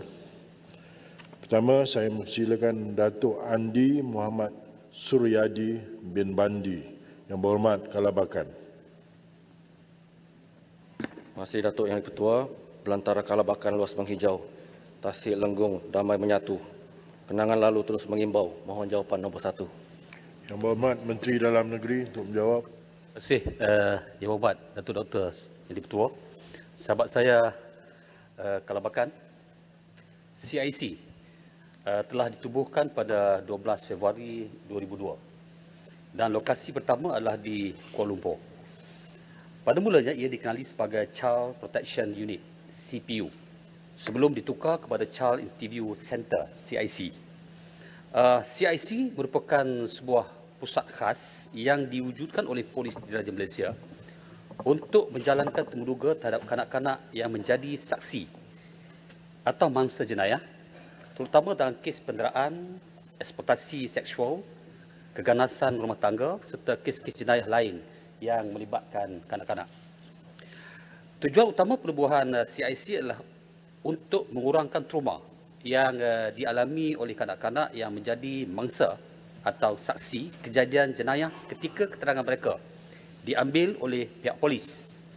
Selain itu, ia membolehkan kanak-kanak memberi keterangan dalam suasana yang lebih selesa, lebih kondusif. Pada ketika ini, Yang Berhormat, terdapat sebanyak 34 pusat temuduga kanak-kanak CIC di seluruh negara telah pun diwujudkan oleh PDRM. Dari jumlah tersebut, terdapat 28 pusat CIC di semenanjung Malaysia, 3 di Sarawak dan 3 di Sabah, Yang Berhormat. Untuk makluman, 2 daripada 3 pusat CIC di Sabah adalah di kawasan pantai timur Sabah, iaitu pertama di Sandakan dan juga di Tawau. Justru, Kementerian berpandangan 2 pusat CIC di pantai timur tersebut adalah memadai ketika ini. Walau bagaimanapun, Yang Berhormat, Kementerian dan PDRM akan meneliti dan mengkaji keperluan penambahan pusat CIC di pantai timur dari masa ke semasa. Terima kasih, Yang Berhormat. Terima kasih, Yang Berhormat Menteri. Berikut soalan tambahan Yang Berhormat Kalabakan. Terima kasih Kepada Menteri atas penjelasan yang begitu menyeluruh. Dan kes jenayah melibatkan kanak-kanak semakin membimbangkan dari tahun ke tahun, terutama di kawasan luar bandar dan pedalaman. Mungkin kerana kekurangan pendedahan ataupun kesedaran terhadap jenayah kanak-kanak ini. Dan dalam proses temuduga kanak-kanak, mangsa jenayah memerlukan pendekatan khusus agar kanak-kanak mampu berkongsi maklumat tanpa rasa takut dan kesan trauma yang berpanjangan. Jadi saya ingin bertanya, apakah langkah kementerian dalam menyediakan kapasiti daripada segi pegawai yang pakar dan kaedah integrasi yang moden, bagi contoh untuk mengurangkan tekanan emosi, dan sejauh manakah keberkesanannya? Terima kasih. Yang Berhormat Menteri. Terima kasih Dr. Ketua, sahabat saya Kalabakan. Saya nak bagi statistik dulu. Kalau kita lihat statistik jumlah rakaman dikendalikan CIC di negeri Sabah saja. Pada tahun 2023 jumlah keseluruhan adalah 385. 2024 sebanyak 476. Ada peningkatan sini.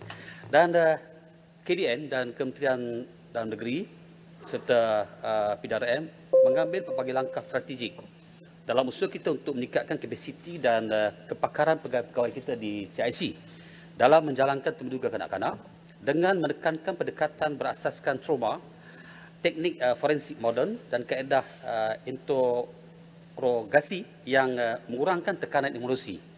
Mengurangkan tekanan emosi kanak-kanak itu sendiri. Antara ialah kita mengadakan kerjasama dengan pakar forensik dan psikologi untuk memberi latihan khusus dan teknik temuduga sensitif terhadap trauma kanak-kanak. Ini termasuk penggunaan pendekatan yang menggunakan kesejahteraan emosi kanak-kanak semasa proses tersebut. Kedua, kita juga membangunkan latihan pelbagai agensi dengan Jabatan Kebajikan Masyarakat, PDRM, ahli pasukan scan, NGO untuk meningkatkan penyelarasan dan memastikan konsistensi dalam menyediakan sokongan kepada mangsa serta dengan pihak pendakwah pendamping guaman dan badan kehakiman khususnya mengikut fungsi dan peranan masing-masing. Selain itu, kita memperkasakan kemahiran melalui latihan dengan pihak-pihak antarabangsa sepertinya Department of Justice Amerika Syarikat, Operation on the Ground, Railroad, United Nations on Drug and Crime, Australian Federal Police dan juga pihak-pihak lain termasuk dengan FBI dalam memberi latihan dan khusus berkaitan sistem siasatan, terutama siasatan terhadap kanak-kanak. Sebenarnya terdapat pelbagai usaha untuk meningkatkan latihan dan kapasiti pegawai dalam temuduga kanak-kanak dan kita sentiasa melakukan penambahbaikan dari masa ke semasa sesuai dengan perkembangan semasa. Terima kasih. Terima kasih Yang Berhormat Menteri. Silakan Yang Berhormat. Terima kasih Datuk Di-Pertua. Terima kasih Yang Berhormat Timbalan Menteri, jawapan yang komprehensif. Jadi soalan saya, semenjak CIC ini ditubuhkan, sudah berapa banyak kes yang telah pun dikendalikan? Kalau Yang Berhormat tidak ada data pada waktu ini, Yang Berhormat boleh jawab secara bertulis. Tapi apa yang penting Berhormat, bila jenayah melibatkan kanak-kanak ini sudah pasti melibatkan trauma yang agak lebih mendalam.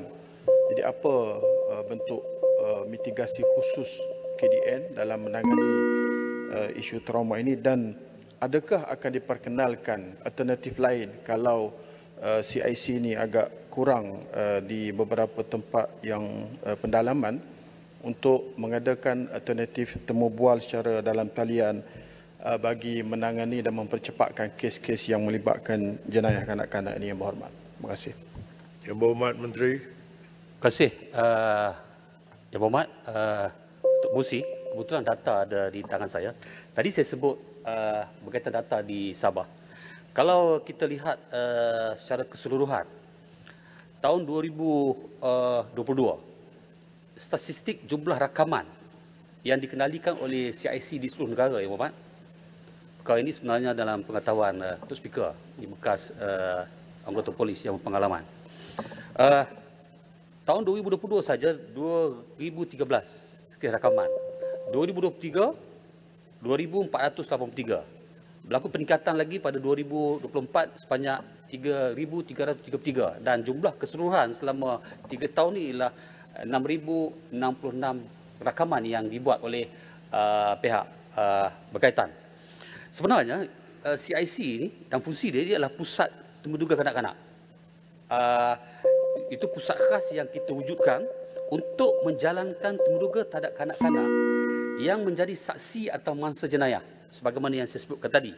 Dan CIC ini dia merupakan pusat rakaman keterangan kanak-kanak melalui rakaman video yang tertakluk kepada Akta Keterangan Saksi Kanak-kanak 2007, Akta Keterangan Saksi Kanak-kanak Pindaan 2023, itu Akta A1688 di bawah Seksyen 6, rakaman video saksi kanak-kanak. Mana apa yang kita jalan ini berdasarkan akta yang kita ada. Sebenarnya ketika ini memang terbukti kepakaran yang ada memang memberi kesan yang baik, kerana kalau kita lihat sejak ditubuhkan, kita ada beberapa kejayaan dan juga kelebihan yang kita buat. Antaranya ialah kelebihan dia, kalau kita lihat, kita wujudkan persekaran siasatan yang mesra kanak-kanak. Ia direka khas untuk mencipta persekaran siasatan yang selesa, selamat bagi kanak-kanak. Ini membantu mengurangkan kebimbangan kanak-kanak. Kanak-kanak akan kurang bimbang, dia confident, mahu memberi maklumat-maklumat, dan tentunya kanak-kanak dalam semasa proses temuduga ni pihak kuasa yang kita tahu bahawa tidak mudah untuk kita dapatkan maklumat, tapi melalui kaedah-kaedah yang kita buat ini, kebakaran yang kita ada dengan latihan yang cukup oleh pegawai kita, maka ia membantu. Dan pendekatan kita ialah pendekatan yang berasaskan trauma. Betul, sikit tambahan. Berasaskan trauma, makna CIC kita mengamalkan pendekatan yang berasaskan trauma yang mengambil kira kesan emosional dan psikologi yang dialami oleh kanak-kanak. Teknik temuduga yang diguna adalah lebih lembut, pegawai yang terlatih mampu mengenali tanda-tanda trauma kanak-kanak bagi mengelakkan lebih banyak tekanan terhadap kanak-kanak. Maknanya apa yang kita guna pakai ini ketika ini memang sangat berkesan. Dan kita gunakan teknik forensik yang moden, dan tentunya latihan-latihan kepegawaian kita adalah latihan yang profesional. Dan kita ada lakukan multidisciplinary pendekatan. Maknanya fungsi CIC sebagai platform untuk kolaborasi antara pelbagai pihak, polis, pekerja sosial dan pakar psikologi. Dan pendekatan ini memastikan setiap aspek keperluan kanak-kanak diberi perhatian daripada kebajikan mereka hinggalah kepada pengumpulan bukti-bukti sah. Ini. Dan banyaklah antara kejayaan-kejayaan yang kita capai, tentunya dia mengurangkan kebimbangan kanak-kanak untuk memberi keterangan, dan bukti yang kita perolehi dari proses ini akan lebih teguh dan berkesan, dan saya yakin ia banyak membantu. Dan untuk makluman yang berhormat, kalau kita lihat dari segi prosesnya, kita adalah banyak langkah-langkah. Antara langkah kita buat sebelum temuduga, kita nilai awal dulu, nilai tahap emosi kanak-kanak, umurnya, kemampuan berkomunikasi, tempat temuduga, Itu dinilai sebelum proses temuduga.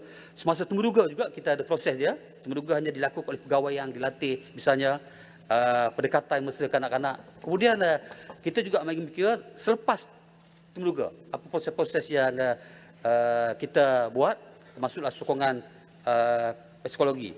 Dan pusat CIC khas untuk rakaman kanak-kanak berumur 18 tahun ini secara alternatif. Sekiranya kanak-kanak berumur 18 tahun boleh memberi keterangan secara konsisten. Maknanya jika dia bawah 18 tahun dia boleh beri keterangan secara konsisten, kita guna kaedah itu. Tapi inilah pusat khas untuk rakaman kanak-kanak berumur bawah 18 tahun secara alternatif. Dan yang penting kita sentiasa meningkatkan keupayaan kita dari masa ke masa, dan kita harap kita dapat terus mainkan peranan untuk memastikan bahawa kanak-kanak diberi pembelaan yang terbaik. Terima kasih. Terima kasih Yang Berhormat Menteri. Soalan seterusnya dipersilakan IR Tias Haji Khairil Nizam bin Khairuddin Yang Berhormat Jerantut. Bismillahirrahmanirrahim. Assalamualaikum warahmatullahi wabarakatuh. Terima kasih kepada Datuk Yang di-Pertua. Selamat pagi Menteri. Soalan saya nombor 2. Yang Berhormat Menteri Pengangkutan untuk menjawab. Betul-betul, salam sejahtera, salam Malaysia Madani. Untuk makluman ahli yang berhormat, susulan daripada insiden kemalangan di kilometer 204 Raya Utara Selatan, Kementerian Pengangkutan melalui agensinya iaitu Institut Penyelidikan Keselamatan Jalan Raya Malaysia (MyROS), Jabatan Pengangkutan Jalan JPJ dan Agensi Pengangkutan Awam Darat (APAD) telah melaksanakan siasatan terhadap insiden berkenaan. Hasil siasatan MyROS mendapati bahawa terdapat beberapa faktor yang mempengaruhi insiden kemalangan tersebut, termasuk pengurusan kenderaan, pengurusan pemandu dan keselamatan pekerjaan, jalan raya dan persekitaran. JPJ juga telah melaksanakan pengauditan iaitu JPJ Inspection and Safety Audit (JISA) yang bertujuan untuk memeriksa tahap pematuhan syarikat-syarikat berkenaan terhadap kehendak Kod Amaran Industri Keselamatan (ICOP). Hasil pengauditan ke atas semua kenderaan perdagangan yang terlibat dalam kemalangan tersebut adalah seperti berikut. Pertama, Jinsen Transport Malaysia Sdn Bhd, keputusan audit JISA patuh 77%, V-Travel Sdn Bhd, keputusan audit JISA gagal 11%, SNC Maju Enterprise, keputusan audit JISA gagal 22%. Dari aspek tindakan perundangan, syarikat Jinsen Transport Malaysia Sdn Bhd iaitu pemilik lori yang tercabut tayar sebelum kemalangan tersebut telah didakwa di Mahkamah Arus Gajah di bawah Akta Pengangkutan Awam Darat 2010 seperti berikut. Seksyen 57/1/B/6 bahawa berat dengan muatan bagi mana-mana kenderaan barangan tidak boleh melebihi maksimum yang dinyatakan semasa menjalankan perkhidmatan kenderaan barangan. Jika disabit kesalahan, pengendali lesen boleh didenda tidak kurang daripada RM1,000 tetapi tidak lebih daripada RM500,000 atau dipenjarakan selama tempoh tidak melebihi 2 tahun atau kedua-duanya. Seksyen 80, lori milik syarikat berkenaan juga telah disita dan dimohon diperintah pelucuthakan di mahkamah. Siasatan oleh APAD pula mendapati terdapat beberapa ketidakpatuhan peraturan di bawah Akta 715 seperti berikut. Kesalahan tidak mematuhi Seksyen 58(1)(B)(1) Akta 715 iaitu pemanduan melebihi had laju, dan Seksyen 58(2) kerana tidak mematuhi keperluan amalan kod industri.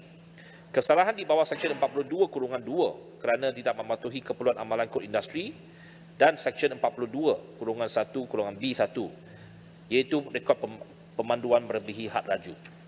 Selain daripada tindakan mahkamah terhadap Jinsen Transport Sdn Bhd, pemilik kenderaan yang tayarnya tercabut juga telah dibatalkan berkuat kuasa 11 Februari yang lalu kerana rekod pemanduan melebihi had laju.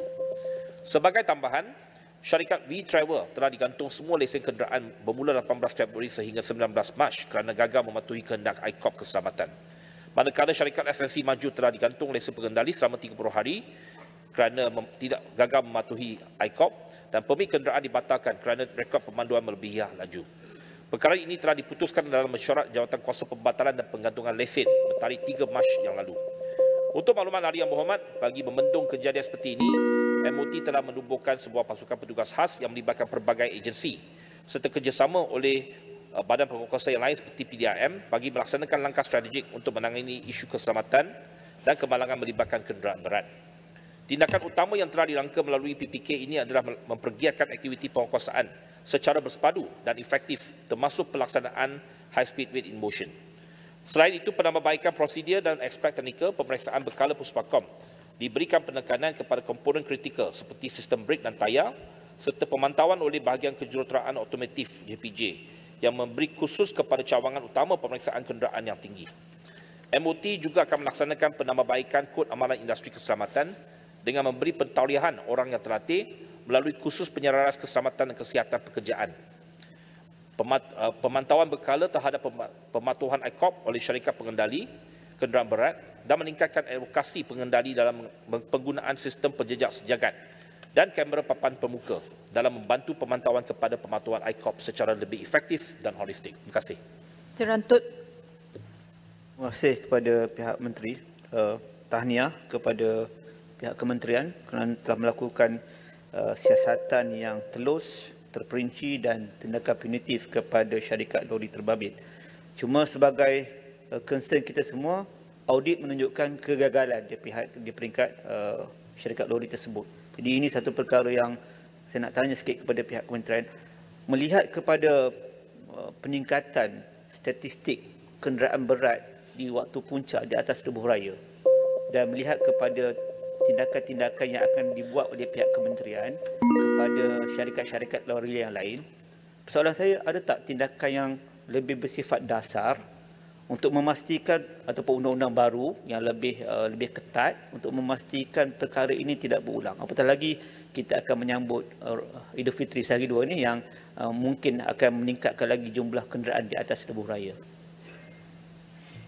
Yang berhormat Cerantut, memang ada pelbagai pendekatan sedang kita laksanakan, termasuklah juga ada perarangan kenderaan berat pada waktu-waktu tertentu dan juga sudah tentu semasa musim perayaan kita ada 2 hari akan larang langsung semua kenderaan berat kecuali beberapa sektor kritikal sahaja.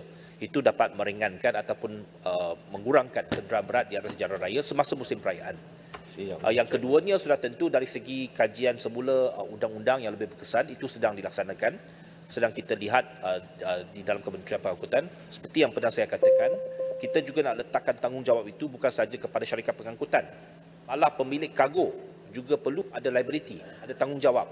Sekiranya kalau pemilik kargo itu dia nak sengaja minta supaya syarikat pengangkutan bawa lebih muatan, dia juga mungkin perlu dikenakan tindakan. Itu yang kita katakan, bukan saja pemandu kena tindakan, bukan saja syarikat pengangkutan kena tindakan, pemilik kargo yang dibawa itu, terutamanya syarikat-syarikat rombongan, umpamanya syarikat-syarikat di pasir. Kita tahu kebanyakan lori pasir umpamanya lebih muatan, tetapi syarikat pengangkutan kita ini tuan punya kargo yang minta mereka bawa lebih dengan kos yang rendah.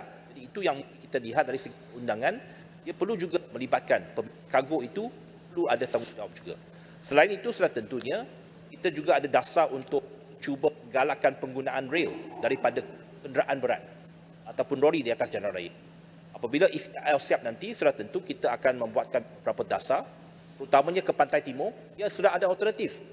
Tak perlulah guna lagi lori-lori untuk membawa barangan ke pantai timur, sudah boleh pakai rail melalui ICL. Jadi itu pelbagai insentif akan diberikan untuk memastikan lebih banyak pemilik kargo ataupun syarikat-syarikat pengangkutan menggunakan rail sebagai alternatif kepada lori berat. Bukit Bintang. Terima kasih Puan Ketua Suruhan Tampan.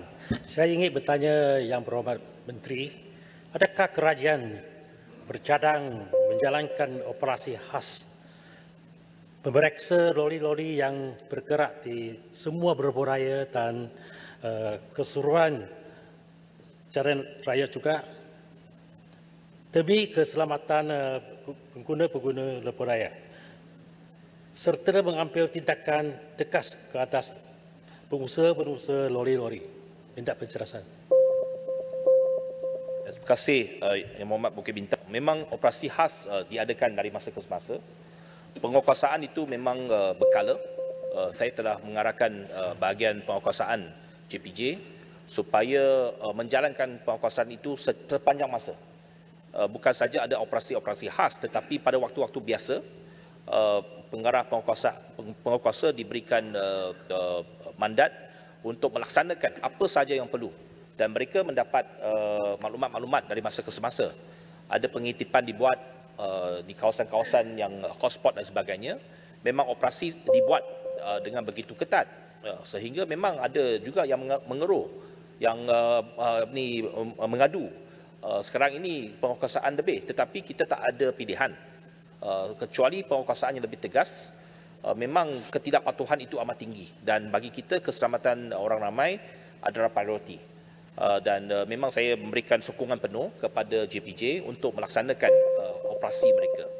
Dan sudah tentunya juga ada tindakan-tindakan diambil untuk memastikan syarikat-syarikat pengangkutan itu mematuhi audit. Itu sebabnya kalau kita lihat statistik tahun lalu, begitu banyak syarikat telah pun diaudit dan banyak juga digantung. Dan ini memberikan satu mesej yang kuat kepada syarikat-syarikat pengangkutan. Memang kita gantung mereka, operasi mereka, memang ada kerugian yang besar. Kalau gantung 30 hari, bayangkan semua kenderaan mereka tak boleh bergerak 30 hari. Dia punya kontrak dengan syarikat-syarikat ini akan terjejas. Jadi, tetapi kita tak ada pilihan. Kita nak bagi satu mesej yang kuat, yang jelas kepada syarikat-syarikat pengangkutan supaya berikan keutamaan terhadap keselamatan jalan raya. Dan perkara ini saya rasa tak ada kompromi. Dan saya harap semua ahli-ahli yang berhormat menyokong tindakan yang tegas ini supaya kita bagi satu amaran kepada semua pihak untuk menjaga keselamatan orang ramai. Terima kasih. Puan Vivian Won She, Sandakan. Terima kasih Puan Speaker. Soalan sandakan nombor 3. Terima kasih Tuan Yang Di-Pertua. Terima kasih Yang Berhormat Sandakan atas soalan. Tuan Yang Di-Pertua, untuk makluman ahli Yang Berhormat Sandakan, audit keselamatan jalan raya terdiri daripada 5 peringkat utama yang dilakukan bagi sesuatu projek jalan raya. Setiap peringkat bertujuan untuk mengenal pasti dan mengurangkan risiko kemalangan jalan raya sebelum, semasa dan selepas pembinaan. Ia bertujuan untuk memastikan reka bentuk dan operasi jalan memenuhi piawaian keselamatan serta meminimumkan kemungkinan berlakunya kemalangan. Dibagi audit keselamatan jalan raya yang dimaksudkan, ahli yang berhormat, pula adalah di peringkat 5 yang terbahagi kepada 2, iaitu selepas pembinaan atau pada jalan sedia ada yang telah lama beroperasi.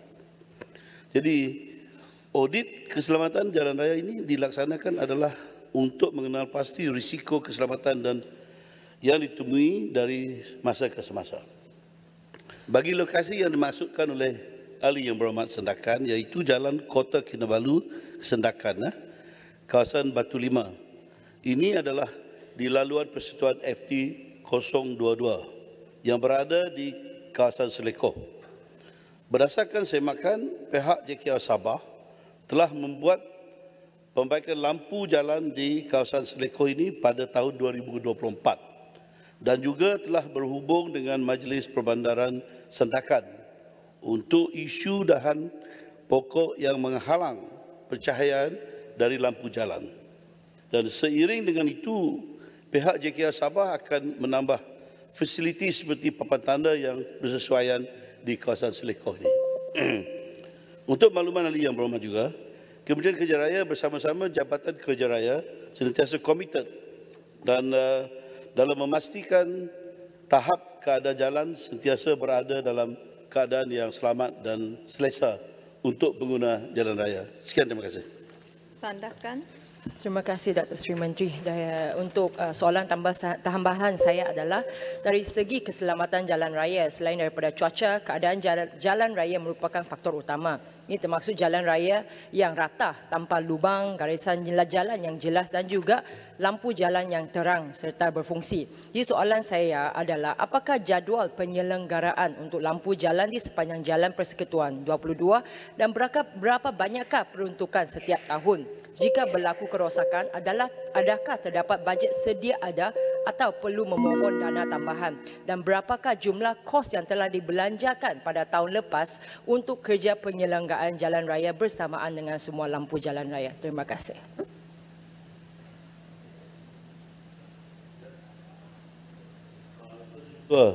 Saya telah difahamkan oleh rakan saya Menteri Jaminan Makanan supaya mengucapkan tahniah lah kerana ada pengantin baru. Betul lah? Congratulations. Okey, ini berita baik lah. Jadi jawapannya. Okey, soalan tambahan banyak tadi ya. Tuan Ini Bertua, beberapa soalan tadi.